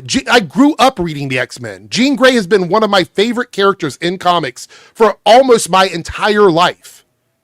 I was hoping that Marvel would introduce a version more closely aligned to the one that I loved when I was reading comics. Does that mean that I'm not going to support this? Clearly, no. I'm going to see the movie again. Does that mean that I won't watch the X-Men movies if she's in it? No, I will obviously support that. The King Eric, this is not a Jean. This version is nothing like. Even her powers aren't the same in the beginning as any version of Jean Grey we've ever had in comic books. Yeah, she's ultimately just classified as a telepath in this movie, and I was like, that's like the baseline. Like, you can't gaslight me. I grew up reading this character. Like, come on. I was really surprised as we were going through the movie. I'm like, okay, are they ever gonna show her other ability, her telekinesis? I will say they did eventually, but it took when they revealed her character on screen, I audibly shouted, "Motherfucker!" Because like here, why is it a bizarre take? You're talking about the 3rd movie in a trilogy where they work up to that. Whether or not it's not a bizarre take. Was Jean Grey in the X-Men, the original X-Men films, a villain in the first time we met her? No. Well, so also, it's not a weird take. Let's be fair here. In those X-Men movies, we didn't necessarily get any sort of origin for her. No. Yeah. So, but even her sister, if I remember correctly, because I don't remember her sister being a big part of the comic book story, she wasn't a mutant to begin with. Oh, I think she was resurrected with powers later on, but I don't think she was a mutant to begin with. So they even changed that. Not originally. No, she wasn't. So look, it's fine. Like, again, I think it's a little weird for people to go, oh, well, it's a bizarre take because of XYZ. This is the first time we're meeting the MCU Jean Grey. It is a big deal. It is a big deal. And I want to point out, I don't know why they kept it a secret. That to me was kind of weird, right? I don't understand why they did that. The thing that kind of bugged me wasn't so much that like it wasn't kept, that it was kept a secret, but so much so that like it was spoiled so early on. And I'm just like, you know, this is why I don't like influencers. This is why I don't like scoopers, because they go out and they ruin shit for everyone and they spoil shit just so they can go, oh, see, I got it right. You know, but I want to get they're not even fans of it in the first place. No, they're not. They're really not. I don't care. Kevin, killing innocent people doesn't make you a victim of anything. I'm sorry. It just doesn't. Attempting to kill innocent people doesn't make you a victim of anything. I don't accept that. I'm sorry. I think comparatively, if you look at past Spider-Man villains, right? Like it specifically in the MCU, right? Like I think at the cream of the crop of it all, you have Michael Keaton's Vulture, right? Like there's an antagonist there who you see the motivation, you understand the motivation, even though you don't necessarily agree with what they're doing, you're like, okay, you're justified in a certain respect, right? And then you get to Mysterio. He is more or less kind of falls under the category of like pissed off Iron Man antagonist turned Spider-Man villain, right? Yeah. And then you get to No Way Home. No Way Home gets a pass because it's like, listen, we've got fucking Willem Dafoe, we've got Alfred Molina, we've got Jamie Foxx, we've got all your favorite villains from these past Spider-Man movies. They're all here. So yes, love us, love us, love us. And it's like, okay, yes, we do. So when we get to this new movie, it's like, okay, how do we kind of set ourselves apart from these first three movies, do something new, but also keep it intrinsically core to who Spider-Man is? And you can't tell me at the end of the movie Spider-Man does this fucking Spider-Man thing, because he absolutely does. He fucking pulls Jean Grey out of a very dark place and shows her that it's, you know, like, it's okay. You don't have to do this shit alone. And I think, you know, mission accomplished in that respect, but I can agree and understand where Eric's coming from. I'm not going to say I completely agree, but I will also just say that, like, for that's me, fair. It worked, but only because I'm coming from the mindset of she's not part of the X-Men. Right. He hasn't met Xavier. Like I said, Phil, though, it really works for me in the movie. Like, I'm not even arguing that it doesn't work in the movie. Like, I think it does work in the movie. By the way, Emperor, you see nobody's is excusing it, but quite literally people in the chat are trying to excuse it. I'm sorry. Like, that's just silly, right? Very. Well, we also we see her on that bus at the end of the movie. We don't know how she gets there, whether she's like kind of like secretly snuck off, whether she was pardoned off screen. You don't really know. But I also don't want to harp on this as a negative, because this is quite literally something that bothers me in the future. It doesn't bother me right now. Like, I'm not, in the context of the movie, it's fine. I think she did a great job in the movie. I think Sadie Sink is the perfect casting for Jean Grey. I have so many great things to say about her. I don't like the slippery slope of what this means for the X-Men moving forward. That's my issue with it, because it does set up a lot of weird things for me, right? So that's my perspective. But I want to move on from that. I don't want to scream and holler about Sadie Sink as Jean Grey. I want to talk about a lot of great things, and we're already coming up towards the end of the stream. But Darren, you just arrived. Yes. So I want you. I'm gonna head to bed. But it's okay, Phil. Well, thank you for coming in, guys. Check out Phil's channel and have a great night. Back at you, brother. Much love. Take care. I respect and appreciate your opinion. Yeah, thank you too, Phil. Darren, you haven't been here for most of the stream, so I want to hear your general thoughts on the movie. I think everybody so far has really liked the movie. So, what are your general thoughts on it? I mean, I loved it. I adored this movie. I'm really excited to see it again, because I do think I'm in like recency bias mode of just like, oh my god, I loved everything. I am really interested to continuously have the same conversation that you have just went through doing, because like that was my main thing coming out, and I was like, oh, this is going to be a moral debate for the next 6 months. Well, probably like 6 years, depending on when we get the next X-Men movie. So, and you know, I'm always someone that says like, I'm okay with diverting from the comics if you're telling an interesting story. So I'm okay with it if we continue to address it, right?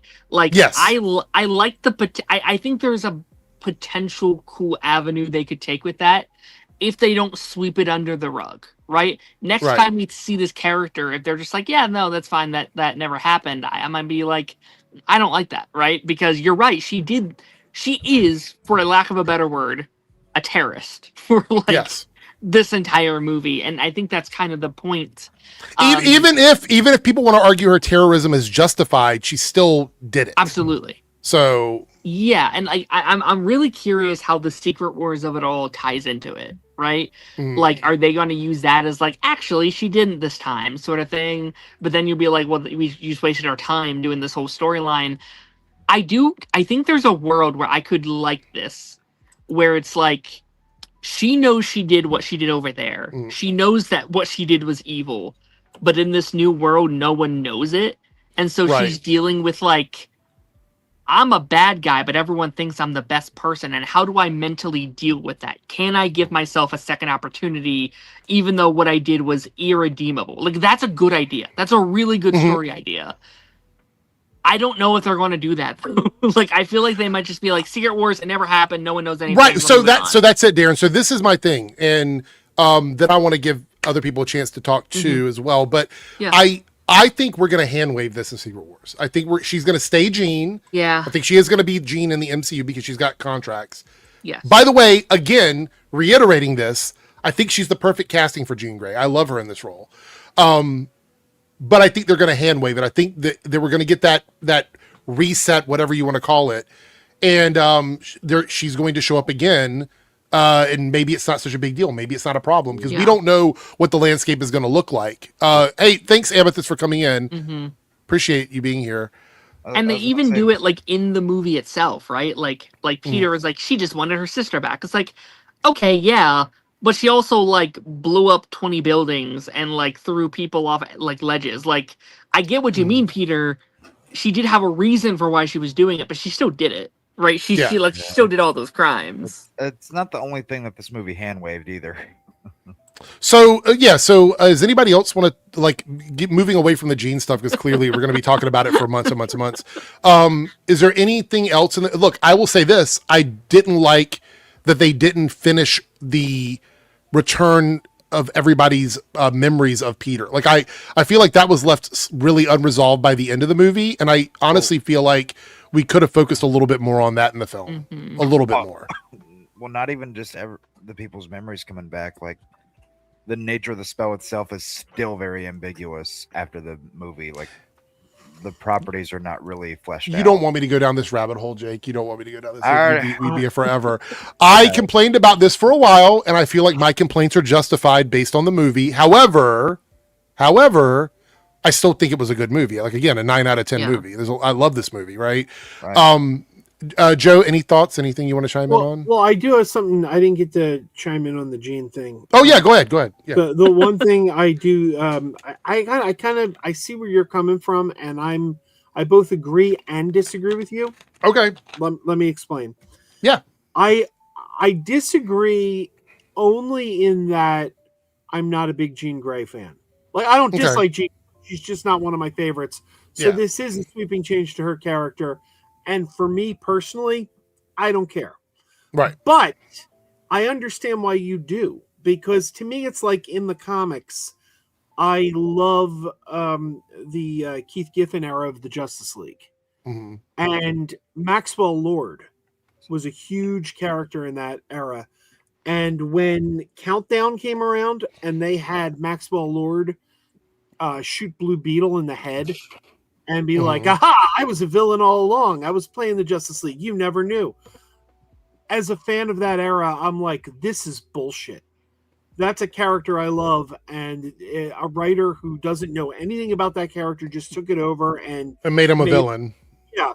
So I get exactly where you're coming from, even though like it doesn't hit me the same because I don't share the same love for Jean. And I don't think the general audience is going to feel the way I do either. That's why I understand. Like, I'm not trying to convince anybody that my take on it is the only take there is. And I think the general audience is going to not care. I think most people enjoy it, and that's okay. That's fine. And Phil said something, and I don't know. I totally agree with what he said, though I don't know that he was saying it in the way that I agree with it. But like, he brought up Man of Steel. And like, one of the bullshit things with Man of Steel is people kept saying like, well, he's not Superman yet. He hasn't learned not to kill. And I'm like, that's such a bullshit thing. Like, it's like, it was bullshit. What do you mean with the Zod thing at the end? Well, yeah. Well, first of all, let me be very clear here. I hate Man of Steel. I hate Man of Steel. I think it's a total shit movie. But I have no issues with him killing Zod because that has basis in the comics. He killed Zod in the comics too. In that situation, he also didn't really have a choice. Right. But I do think there was a screenwriting way they could have gotten around that. I think Zod should have killed himself, quite frankly. Because he didn't have a purpose anymore. When he's like, I have no purpose. Like, I think right, okay. I think Fair that enough. would have been equally tragic for Superman. Like, hey, I just watched the only other one of my people die. But like, I think that was a workaround that would have actually made the story better. But my point is, like, when people go like, well, you know, Superman isn't killed, but he hasn't yet become Superman yet. I'm like, that's bullshit, man. That's like but you're saying this in relation to Jean Grey, like not killing because she's not So an if X-Man you say like, yet. she's not Jean yet. It's like, well, I mean, is that where we are? You Look, have to learn not to kill someone. not to go back into it too far because I don't know what Jake is going to say because I don't know if you want to talk about Jean or not. But I will say being angry and doing something in the heat of the moment for me is different from premeditated stuff. Premeditated stuff means that you sat down, you thought about it, and you executed it, right? That's different for me from like if you're in threat of being killed yourself and you have to do something to defend yourself. I'm not going to be like, well, they shouldn't have done that because that to me, it's like you're defending yourself. But when somebody does something premeditated, it's a little bit different for me. That's my only take. So Jake, what were you going to say? What in regards to the whole Jean thing? No, anything from the movie. It's spoiler talk. Is there anything from the movie you want to talk about? I mean, to, I guess, touch on the Jean stuff lightly, I mean, I can see where you're coming from. Like, as soon as they show the name on screen, I literally looked at it and I went, all right. And like, let's just see where they go. I'm like, there's no getting around it. And this was weird because, like, as somebody who, you know, loves Jean and who loves the X-Men, is this typically what you would see out of somebody like Jean? No. But, you know, you also, at least in a lot of non-comic media, you don't get to see, you know, pre-Charles Xavier Jean, and this was kind of their take on that. And, you know, I get your whole point too about, like, you know, obviously it's, you know, like flat out murder just like isn't something that's just acceptable, but you know, you see in a lot of different superhero media and just comic media in general where people will break the rules when it comes to their family and they will cross over those lines for their family in that case. And, you know, for like most of the movie, Jean thinks her sister is still alive and doesn't know that she's not until she's in that room with damage control. So, you know, I like on one side I get it. On the other hand, I'm like, okay, I can take it or leave it. But, you know, I can't really give a full judgment on it yet because, like, I want to see where the character goes. Yeah, that's what I mean. Like I was talking slippery slope, which is why I said it wasn't a critique on the movie. It was a critique on like what we do with the X-Men. Yeah, Big Fieldy says you can tell she's not vindictively evil because, you know, like as soon as Peter takes the bullet for her, like, oh, whoops, I hit the headset. The switch flips instantly. Like she's like after, you know, he helped her like kind of break out of that mental mental block. She's immediately, you know, like trying to make sure he's okay and, you know, like helping him. And even Frank says later in the movie, hey, you know, like she was using her powers to keep you alive. So that switch kind of flipped there for her. And I feel like that was kind of the turning point for her character. So again, we'll see what happens. After that.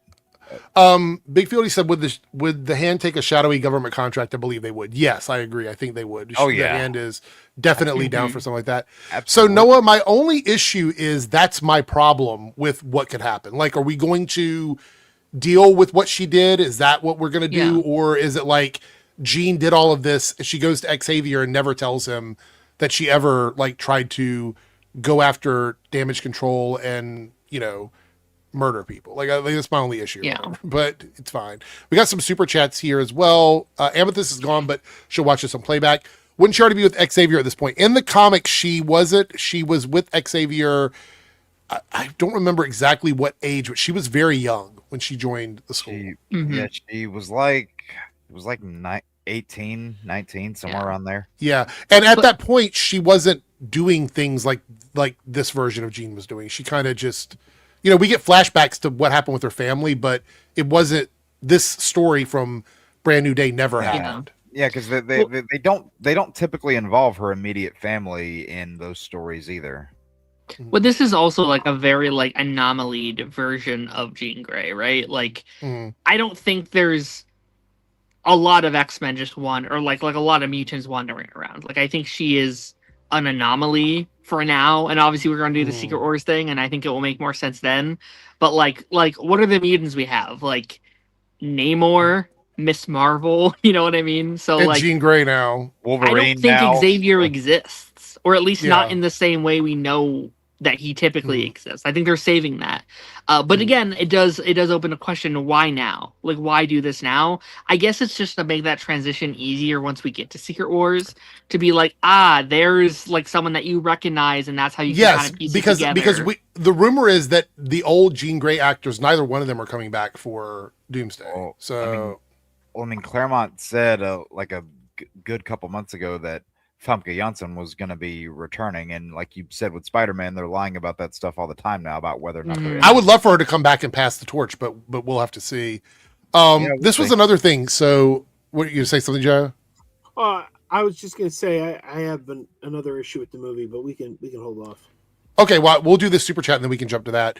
Staggervore with the 499 super chat. Thank you, Staggervore. Says, I really felt bad that Bruce ended up in a mental facility after the Savage Hulk transformation. The Hulk, they cannot catch a break with that character at all. Because, first of all, fill me in, guys, chat or anybody here on the panel. How did we go back to Bruce and not Smart Hulk? I mean, we see it a little bit. I was just about to bring up.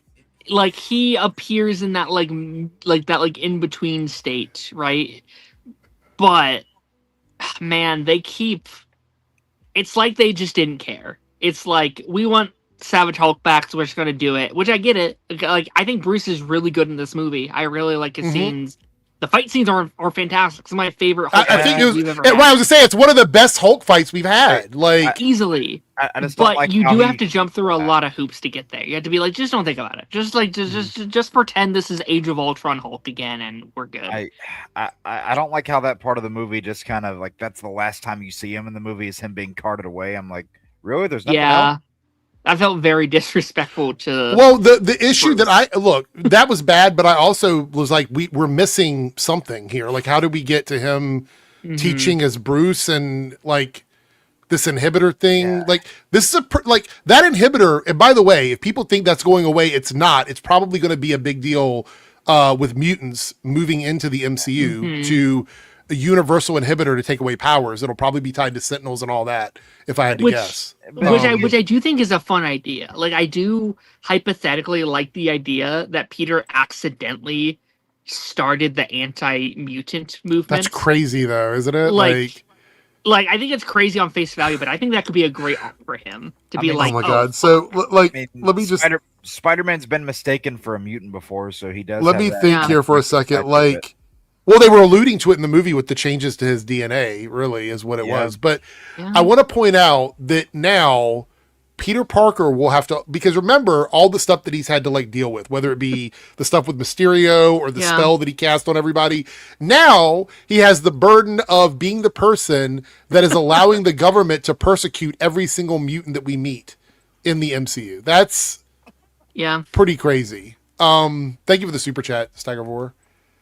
I mean, and that all goes back to Civil War stuff, right? About government having the ability to say when and where you can use your abilities and how you use, their abilities and stuff like that. Yeah. Right. Steve voices out the biggest thing with that, right away. He's like, what if there's somewhere we need to go and they won't let us? Yeah.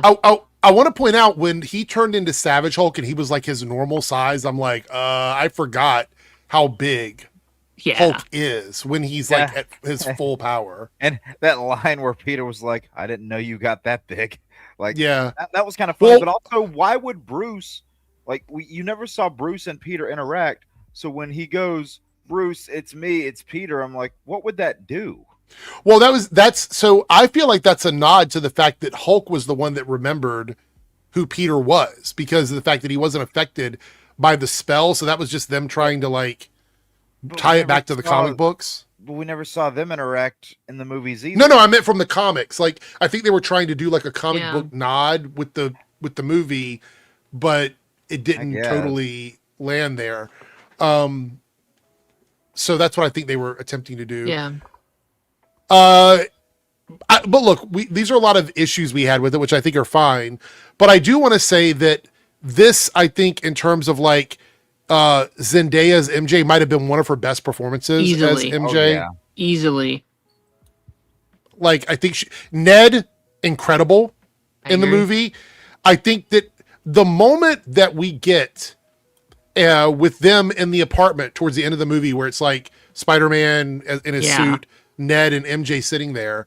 And I tell you, this is not a joke. When she turned around and showed him the drawing, I got emotional. Like I was sitting there, like sort of getting choked up a little bit. I'm like, oh my God. Like I felt that in the movie. So they accomplished what they set out to do. I think the feelings that I had and the path that it went on for me, it was accomplished in that moment.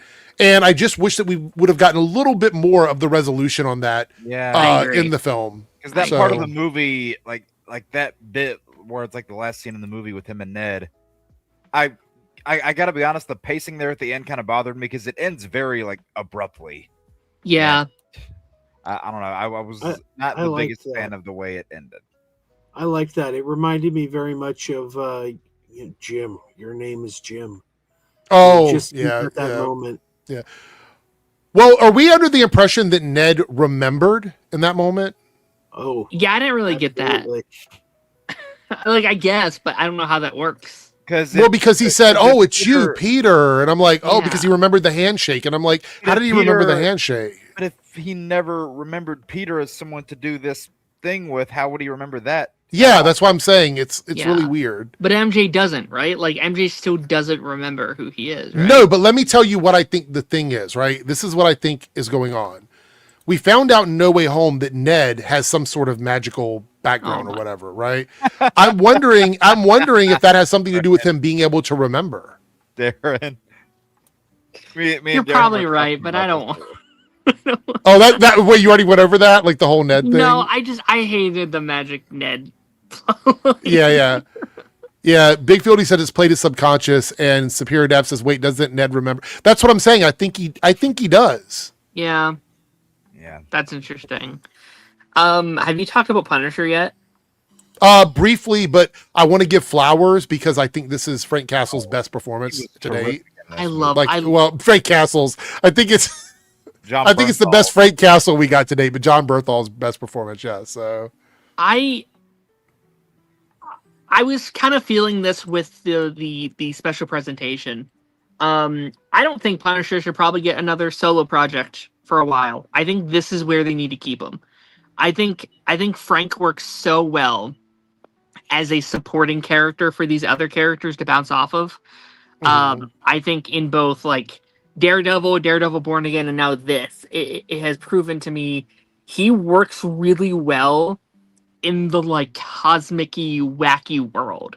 Like they do such a good job. Because he's the regular guy with the like guns and grenades. Yeah. Yep. Yeah, like it's so fun to have this like very down-to-earth guy having to deal with like mutants and monsters and Avengers. Like that, it works really well for me. And I think this is kind of the best example I've seen of taking a character and not changing them to fit another character's tone. Like he's still Frank. He is still authentically, fully Frank Castle. He doesn't change, but he fits perfectly in Peter's world. Like that transition was a Staggervor. Great scene here, right? When you have Frank up there saying, I figured it out for you or whatever, and he's letting Peter leave or whatever. I'm like, oh my God. This is so out of all of my issues with the movie, again, guys, I gave it a 9 out of 10. Moments like this in the movie were so well done. The individual scenes and moments were so well done to me. I cannot recommend this movie enough. Like, if you're still here for spoilers, you either already saw it or you don't care about spoilers. go see this movie, support this movie, because if we want movies like this from Marvel, we have to show them that we want these kinds of movies. Yeah, and I think this is a movie that we have to show. So like you didn't show up for Thunderbolts, show up for this. It's like if you Mhm. want these kind of quality movies, show up for them. yeah, it says here, I loved how different he was, how Frank is with Daredevil. Yes. Yeah. I think also, speaking of Thunderbolts, the phase 1, 2, 3 vibe is back for me. And like what I mean by that is the era of these friendships are fully here. And I think that's something that this last couple phases have struggled with. Not their fault. We were literally in COVID and writer strikes and stuff. We literally could not do it. But these dynamics is what is why people love the MCU. Are these small friendships, characters like meeting and like interacting. And I think with Thunderbolts and with this, and obviously Avengers in a couple months here, that's finally here where we're going to see these characters being able to have friendships, interact. And I think that's the highlight of this movie is like Peter and Yelena and Peter and Bruce and Peter and Frank. Like that stuff, I was like, this is why I fell in love with the MCU, or like scenes like this, these worlds clashing together so well. I hope Peter is just in Doomsday, for I can see more of Peter and Yelena just like hanging out and like talking to each other. Oh, by the way, Yelena was great in this movie, even though she was only in like a few minutes. She was great in the movie. Did anyone know she was going to be in this? Like, I hadn't heard that. Like, Kevin Feige admitted it like weeks ago. Like, I hadn't heard that one. We knew she was going to be in the movie. People were speculating that certain details regarding her scenes may or may not have been true. Turns out some of them were true. Yeah, I can't believe that leak was true. That's crazy. Yeah. What was the leak? What was the leak? That Yelena told him to take his clothes off, and like we were like, bullshit. No way she does that. And yeah, I mean, based on like not having any context, it was like, what does this mean? I do want to pull something. The leak was that they had a nude scene. Like that's what the leak was. Yeah. And I'm like, really? And it makes sense now. You see the way it plays out, but like as soon as that happened, but it's the same thing as like it's the same like, thing as like the monkey saying super shit. People were like, that's definitely not in Superman. And like once you see the movie, you're like, oh, okay, yeah, this. I don't even know if you can compare those two scenes. And that has turned into the greatest online meme of all time. One that may or may not represent James Gunn sometimes. Anyway. So before we go though, because we'll wrap it up here in a minute, I saw this today, and apparently this happened during the premiere on a live stream while people were sitting in the theater waiting to watch the movie. Did you guys see this? No. What? Okay. This was on the red carpet. Okay, wait till you see this, right? This is incredible. So this was on the blue carpet premiere of Brand New Day. It was streaming live to Instagram, YouTube, Twitter, TikTok. Yep. Okay, this was actually streamed inside the theater. So you're sitting in the theater waiting for the movie to start, and then this pops up on your screen.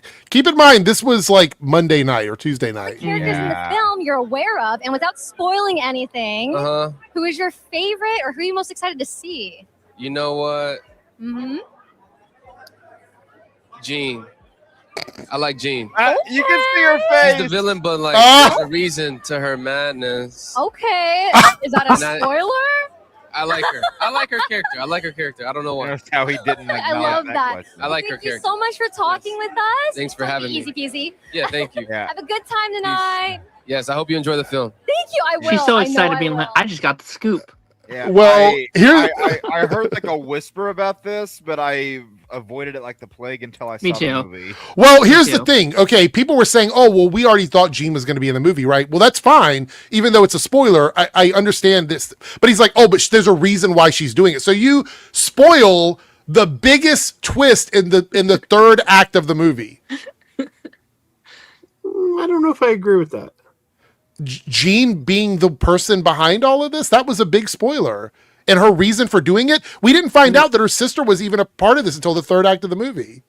Well, he didn't say her sister was involved. But he said there's a reason why she's doing it. Like he's giving away that she's the villain, but there's a reason why she's doing it. That's a big spoiler. I mean, I guess, but I would have assumed there would have been a reason. So I don't know. Like I heard that, and that didn't even strike me as a spoiler. I heard it days ago. But we didn't know Jean was in the movie. Right. So we didn't even know she was in the movie. Yeah, okay. Like it was rumored. We didn't know she was in the movie, but I don't see why that's a spoiler though, because they had been holding it secret. You're sitting Right. in the theater getting ready to watch a movie. Right. You're watching the red carpet on the screen, and quite literally you get spoiled on a secret character before the movie starts that you've been that's waiting my point, for though. months. I don't understand why this was a secret character. Like it doesn't know. Well, I don't either, but they were. Spoil anything. Well, it is quite literally. They didn't find out it was Jean until he looked her name up. And if you were watching the movie and you didn't know it was Jean Grey, you would be like, "Who is this person?" And then you would get the shock when you find out it is. He literally spoiled it on the red carpet. My friends who I was with had no idea. She said no spoilers. She literally said no spoilers. If Kevin Feige and all of them had kept that secret all the way up until the premiere, that is quite literally a spoiler. I can't see it that way. I can't see it that way. Like you put yourself in that guy's shoes. Did he know that was a spoiler? That's not the point. Well, how's it not the point? Because you're revealing he watched the movie. Right. Jean Grey was not announced until the second act of the movie. That is a spoiler. Which is something you don't know unless you watch the movie. But I mean, like, that's like every movie, though. Like, if the characters on screen don't learn a character's name till late in the movie, it doesn't mean the audience doesn't know who they are. But if you were to ask your friend, tell me what you thought about this movie without a spoiler, and he literally tells you the reveal of the villain in the second act, that would be a spoiler. If you didn't know the character was in the movie or they were a villain. I don't know. I'm not seeing it. Like, I mean, we knew she was the villain going in. Like, no, we didn't. No, we didn't. I mean, I did. No, you didn't. I mean, how did you know? But we didn't know. Because I saw the trailer. She was never listed, but we didn't know that was Jean Grey. We didn't know it was Jean Grey, but we knew. That's the spoiler. I also never saw Sadie's face, just her under the hood. I'm not seeing that one. Like, to me, this goes back to years ago when I posted on a message board that Eliza Dushku was coming back to Buffy, and someone said spoiler, and I'm like, it's not a spoiler. She's coming back. Her name's gonna be in the credits. But that's not the same thing. No. I don't know. I'm just not seeing it. Like, okay, like if her identity, if knowing she was Jean Grey spoiled the story, I would see that as a spoiler. But they chose not to reveal she's Jean Grey. But knowing she's Jean Grey doesn't spoil. I'm baffled by why they kept that a secret. Like, I don't. But that's it. But Jen, I don't disagree with you that I don't know why they kept it a secret. I'm saying that it was a secret. They still. I mean, this is the first time the MCU has introduced a mainline X-Men character. Like, people have been waiting 20 years for that moment. Right. Right. So I'm just saying, like she literally said no spoilers. The identity of that character was not publicly announced prior to the movie coming out. Right. So that quite literally is a spoiler. But I'm saying that guy probably didn't know it was a spoiler because he worked on the movie. But that doesn't matter though. Like, he still spoiled it. Like, I'm not saying he did it intentionally. I'm saying that that nobody prepped this guy. That was the joke, is that he went out without being prepped by PR to say, hey, these characters, don't mention their names, right? So they interview him and they ask him and he spoils it, even though clearly he didn't intend to spoil it. But I would say if you spoil not only the name of the character, but the fact that they're not really the villain, that is a spoiler. If you're going to watch a movie and you find out as you're sitting there, your friend leans over and said, hey, by the way, in the second act, they introduced this guy. You don't know who he is. And then he's going to be the villain. But then by the end of the movie, he's not the villain because he was being manipulated, or there was some other reason that he was the villain. So it's going to be a complete, like, that's the complete reveal of the villain, the story arc of this character. That's what he did. That's what he said. He said, this is the character and she's not really the villain. Yeah, I don't know. I'm just not seeing it because, like, I walked in from the first trailer, like we knew she was going to be the villain, but I also knew she wasn't going to be responsible. But that's the thing; she wasn't the villain. She wasn't a villain. You could have speculated it was Jean. You could have assumed. You could have maybe thought you knew, but we didn't actually know. Right. Even if we didn't know it was Jean, you just said from the trailer, we knew she was the villain. Right. The spoiler was that she's not really the villain. Yeah, but that's the thing. I knew that going in too. How could you have possibly known that she wasn't going to be the villain? You just said you knew she was the villain. Well, yeah, because if she's Jean Grey, she couldn't possibly. But we didn't know she was Jean Grey. I don't know. I feel like we're talking in circles. No. Like I'm Joe. You're a very smart guy, and you know I give you a lot of credit for that. I can't imagine a world where revealing an unrevealed character literally minutes before the movie starts and telling their story arc on the red carpet is not a spoiler, in your opinion. But see, that's the thing. I don't think this should have been an unrevealed character. I'm not arguing. Okay. We're not talking about ought. We're talking about is. Here's the thing. The word spoiler. It doesn't matter if we think spoiler. it should have been. It doesn't matter if we think it should have been. The fact of the matter is that it was. But I don't think it was. Because the word spoiler literally means it spoils the movie. And I don't think that spoils anything. If it wasn't a spoiler, then why did they go so far out of their way to keep it secret? I don't know. I think it was stupid. So, Joe, we're arguing is versus ought. You're saying it ought not be a spoiler because of these reasons. Yeah. I'm not disagreeing with the ought. I'm disagreeing with the is and was. It was a spoiler because they did not make it public. But you see, I think we're disagreeing on what a spoiler is then. Let me ask you this. If you knew it was Jean, would the movie be spoiled? Yes. Yeah. See, I don't think it would. Like, because we didn't know who that character was. They were like purposely hiding it, though. Okay, like they were purposely hiding it, but it doesn't spoil anything. Let me give you an example.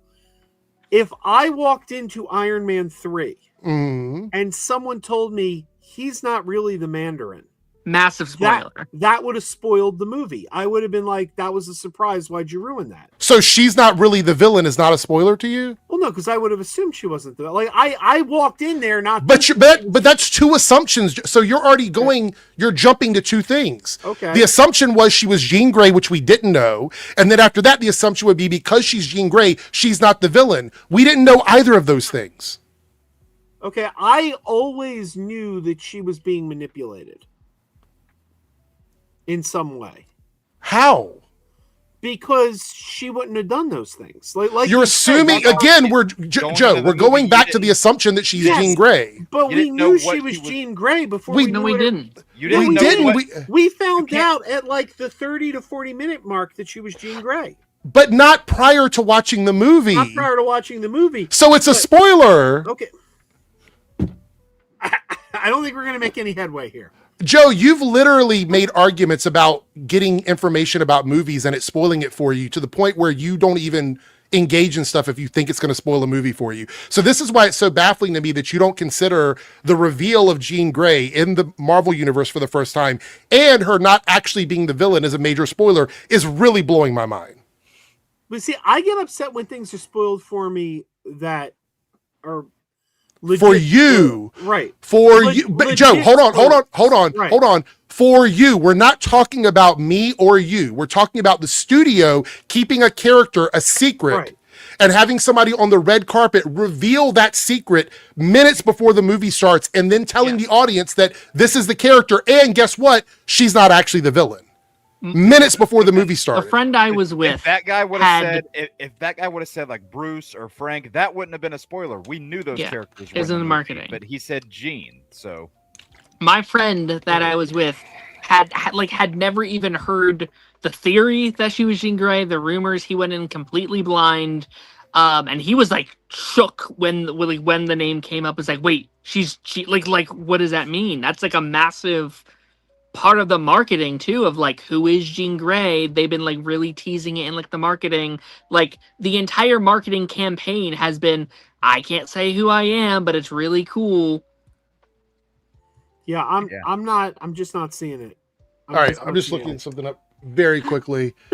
All right, so let me give you an example. Somebody told me before I saw the finale of Superman and Lois dies.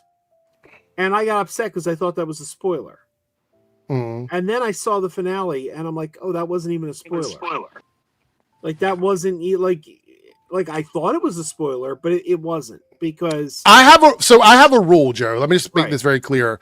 I never mention anything that is not explicitly stated in the marketing of a movie prior to watching the movie, because I consider any bit of information that is not used in promotional materials to be spoilers. That's what I consider a spoiler. Okay. Anything in the movie that is not listed in promotional materials. That is my personal definition of spoiler. But I looked it up over here. According to like the legit definition of spoiler, this does fall under that criteria. A heel turn, which is a narrative betrayal, or a secret identity component is 100% considered spoilers. Lois dying in that Superman finale is just as much of a spoiler as Killian's not really the Mandarin. So, I don't agree. Well, sorry. Wait, what was that? Lois doing what, Jake? I didn't hear said you. Lois dying in that Superman finale is just as much of a spoiler as, oh, this guy's not really the Mandarin. I don't agree with that. Well, they didn't tell you either thing going into the movie. It wasn't public knowledge. You found it out while watching it. So you couldn't have known before going in. Could have speculated. Didn't mean you knew. There's a lot of things you don't know. That doesn't mean they're all not. That doesn't mean they're all spoilers. Darren, I saw you. Did you want to say something? I thought you were chiming in there for a second. No, I feel like we're in a circle at this point. I feel Yeah. We're not gonna go anywhere. That's why I made it clear what I consider spoilers, because I consider anything that isn't officially talked about, right, in a trailer or an interview to be a spoiler. That's why 5 minutes before the movie started, somebody going, "Here's the plot of the villain of the movie and their secret identity." Yeah. Like if Jean Grey, and I'm not going to keep going on this, but if Jean Grey were supposed to be known going into the movie, they would have promoted it as Jean Grey. Yeah.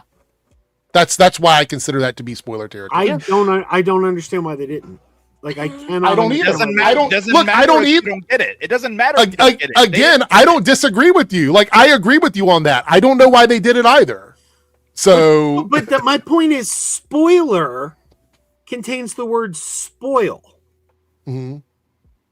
Is the movie spoiled if you have that information? I've already answered. I've already answered that question. It's subjective, and yes, to me, it would be a spoiler. See, and you can disagree with it for you, but we're not talking. Wait, I'm confused. How could both be true? Because saying, you don't care. You're saying you don't care. It doesn't matter to you. I'm talking about what you're saying.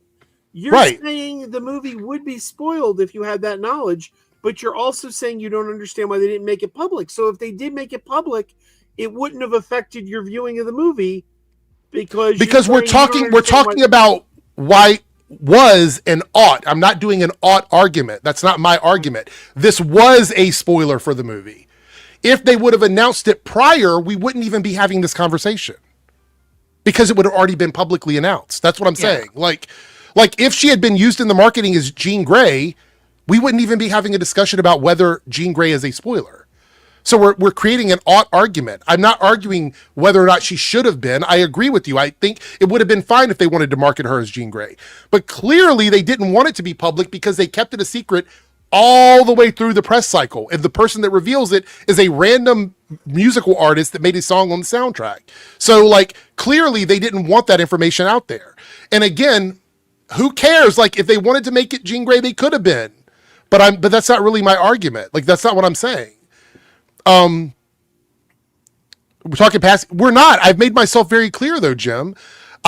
This is my criteria for spoilers. Anything that's not used in the promotional cycle that we have not seen, I would consider a spoiler in the movie. It's been consistent. That's been my standard, right? You want a good example? However, I said, you want a good example? Go ahead. All those returning Fox characters for Doomsday, we know they're going to be in the movie ahead of time. Therefore, it's not a spoiler. And we go to see that movie. Anybody that's not in the marketing right now that we don't know about, if somebody says, hey, I like this character, we didn't see that character at all in prior marketing or announcements, that would be a spoiler. Well, it would be like someone going in and seeing the movie early and then coming out and telling us that character is in the movie. That's a spoiler because we didn't know that character was in the movie. Yep. So to me, that's a spoiler. Now, it doesn't fit the definition for everybody. Like, I don't think everyone is going to be spoiled by the same thing. Matter of fact, there's probably people watching right now that haven't seen Spider-Man Brand New Day that don't care about spoilers, or they don't consider these kind of discussions to be spoiler discussions. And that's absolutely fine. But I would say that the fact that they cut the live stream, like this is the crazy thing. They cut the live stream after that happened because so many people were angry that this person revealed a rumor about a character in the movie because there was no official confirmation that it was her. The live stream went down after that. So clearly something was wrong with that. Mm-hmm. but I feel like we're going in circles here with Spider-Man. I want to say this. I think is everybody seeing it a second time? Yeah. I'd like to. I definitely need to. Okay. I couldn't find any tickets over this weekend, so I'm definitely not seeing it again this weekend unless something happens between now and Sunday.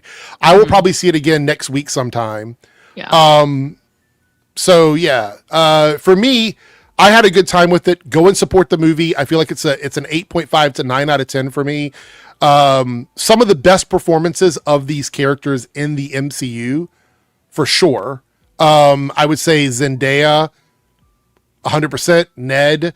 I would even say this might be Tom's best performance as Peter Parker and Spider-Man. It feels so good to have him in Brooklyn, in New York, in Queens, and all the boroughs, swinging around and doing stuff. I loved all of that. Again, no issues with Sadie Sink in the movie specifically. I think she did a great job in the movie. Yeah. Mark Ruffalo, John Bernthal did a great job in the movie. I don't think I disliked any of the performances. I think everybody did a great job in the movie. Yeah, and it was good to see Aunt May back again, by the way. So it was. Yeah, nobody had a bad performance. I just think some characters were underserved. I'll agree with that. I think that's fair. Does everybody want to give their thumbs up, thumbs down? So, would you suggest people watch it? Are you going to save your numeric score till second viewing? Like, what do we think?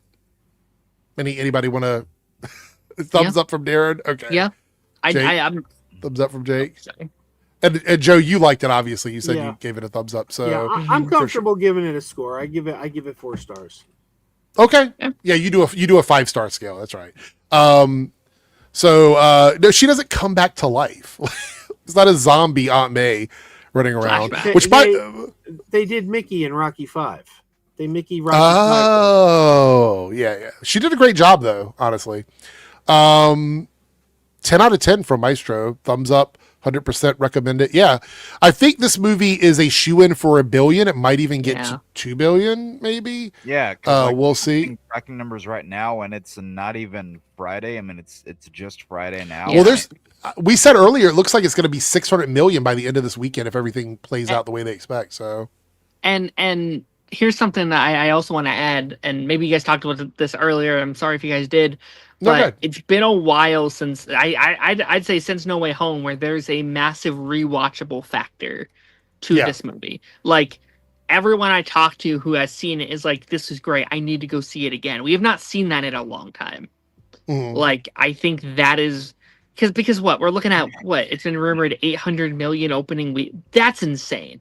That is some of the most insane numbers we've seen in a minute. Weekend 2, we might be looking at the billion. Like, keep in mind, Tom Holland is going to be and Zendaya are both going to be in 2 billion-dollar movies. Yeah, John Bernthal, that's right. So these actors are going to celebrate $2 billion movies in theaters at the same time. That's crazy. Yeah. And then Florence Pugh is going to be in 3 this year. Yeah. So depends. But if Tom's in Doomsday, man, he might have one of the biggest paychecks of any actor in like a singular year. Yeah. I will say the year, if I'm looking at Marvel for the rest of the year, financially they're in a good place. This movie's going to make a lot of money. Well, Sony as well. And then we have in-game Encore coming in September, which is going to make a lot of money, I'm pretty sure. And then we have Doomsday in December, which is already breaking some pre-sale records. And they're likely going to do, I don't know if they've officially said it yet, but they're likely going to do a physical re-release of the Endgame Encore thing. So, oh yeah. And then can I ask really quickly? Yeah. Because I didn't really get it in my first viewing. I'm going to watch it again, obviously. I didn't really get the post-credit scene. Like, I didn't get what that was implying. Oh, I think it's showing that Spider-Man is going to be in Doomsday, or at least Secret Wars, one or the other, because it shows him off-world. So clearly he's going to be scooped up. You could say on a battle world. Yep, you could. You could. I want to give a shout out to everybody who dropped super chats. Thank you guys so much for doing that. It means a lot. I'm trying to get a new computer, so that's where all the money's going to go to. YouTube is killing the channel. 100%. We'll be back on. I gotta say it. Yeah, we'll be back on Tuesday with the Nerdcast, and we'll do multiple topics. We will look at the box office. I got a feeling we're going to be surprised by both Odyssey and Spider-Man come Tuesday.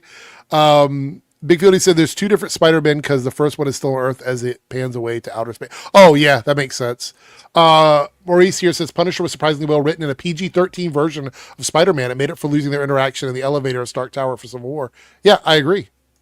I think it was great. Again, probably my favorite version of Punisher so far in the MCU. So he's great. There's that. All right, we're going to lower the spoiler tag so everybody can do their channel shout-outs. We'll start. We're going to do clockwise. So, Jake, you're up first. You can check me out at Joypad Jake on YouTube. I do my own show, Lost Levels, on Sundays. We're going to be doing another Skyrim stream on Sunday. I released a short before Spider-Man Brand New Day, like 2 hours before I went and saw it, recreating a scene from another Spider-Man movie. Then I had my Out of the Theater reaction for Brand New Day. I've got my coverage for the latest batch of X-Men 97 episodes that have released over the last couple of weeks. I wasn't able to record because I was at Comic-Con. And outside of that, a lot of the bonus videos that I've talked about that I'm going to be putting through the category Let's Plays, retro reviews, rankings, everything in that regard. Got a lot of stuff that I'm trying to get out over the next couple months. And I think you guys are going to enjoy it. Okay. What about you, Joe? What's happening in your world? Not a whole lot right now. I haven't updated the Crazy Joe Adventures channel for a couple weeks. Muppets Take the Mahoning is this weekend at the Mahoning Drive-In. Always a great event, so there will be a video shortly after.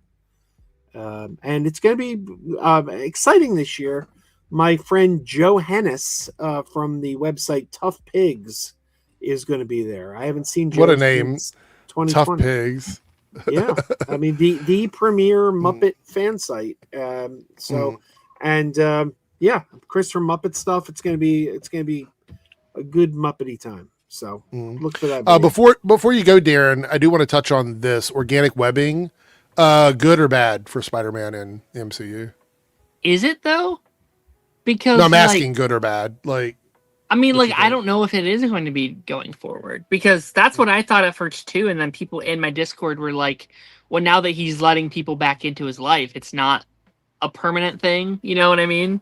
Also love how they mentioned Toby when he was going through that. Yeah, that was cute. I thought that was great. I don't love organic webbing, to be honest. I think it works for Toby's version of the character. I think it works, but I think it just allows you to have more interesting dynamics when he only has a certain amount he can use in a moment, and I think it adds a lot for Peter as a character to have to make it get up every morning and make his own web. I love that stuff. Right. So we'll see. Yeah. All right. We have a super chat, but I'll let you go ahead and shout out your channel, Darren, before we do that. Darren Sanctuary Pipeline, a little late this week. We're doing it Sunday on Spider-Man, so if you want to hear me yap more about the movie, go there. And then me and Taz and a couple friends stream every Monday. Got X-Men right now, Superman, Batman is about to come back too. So Lanterns are coming back soon. Coming back. We're getting Lanterns for the first time soon. So it's coming back. Yeah. Back again. All right, we got a super chat here from Staggervore 499 super chat.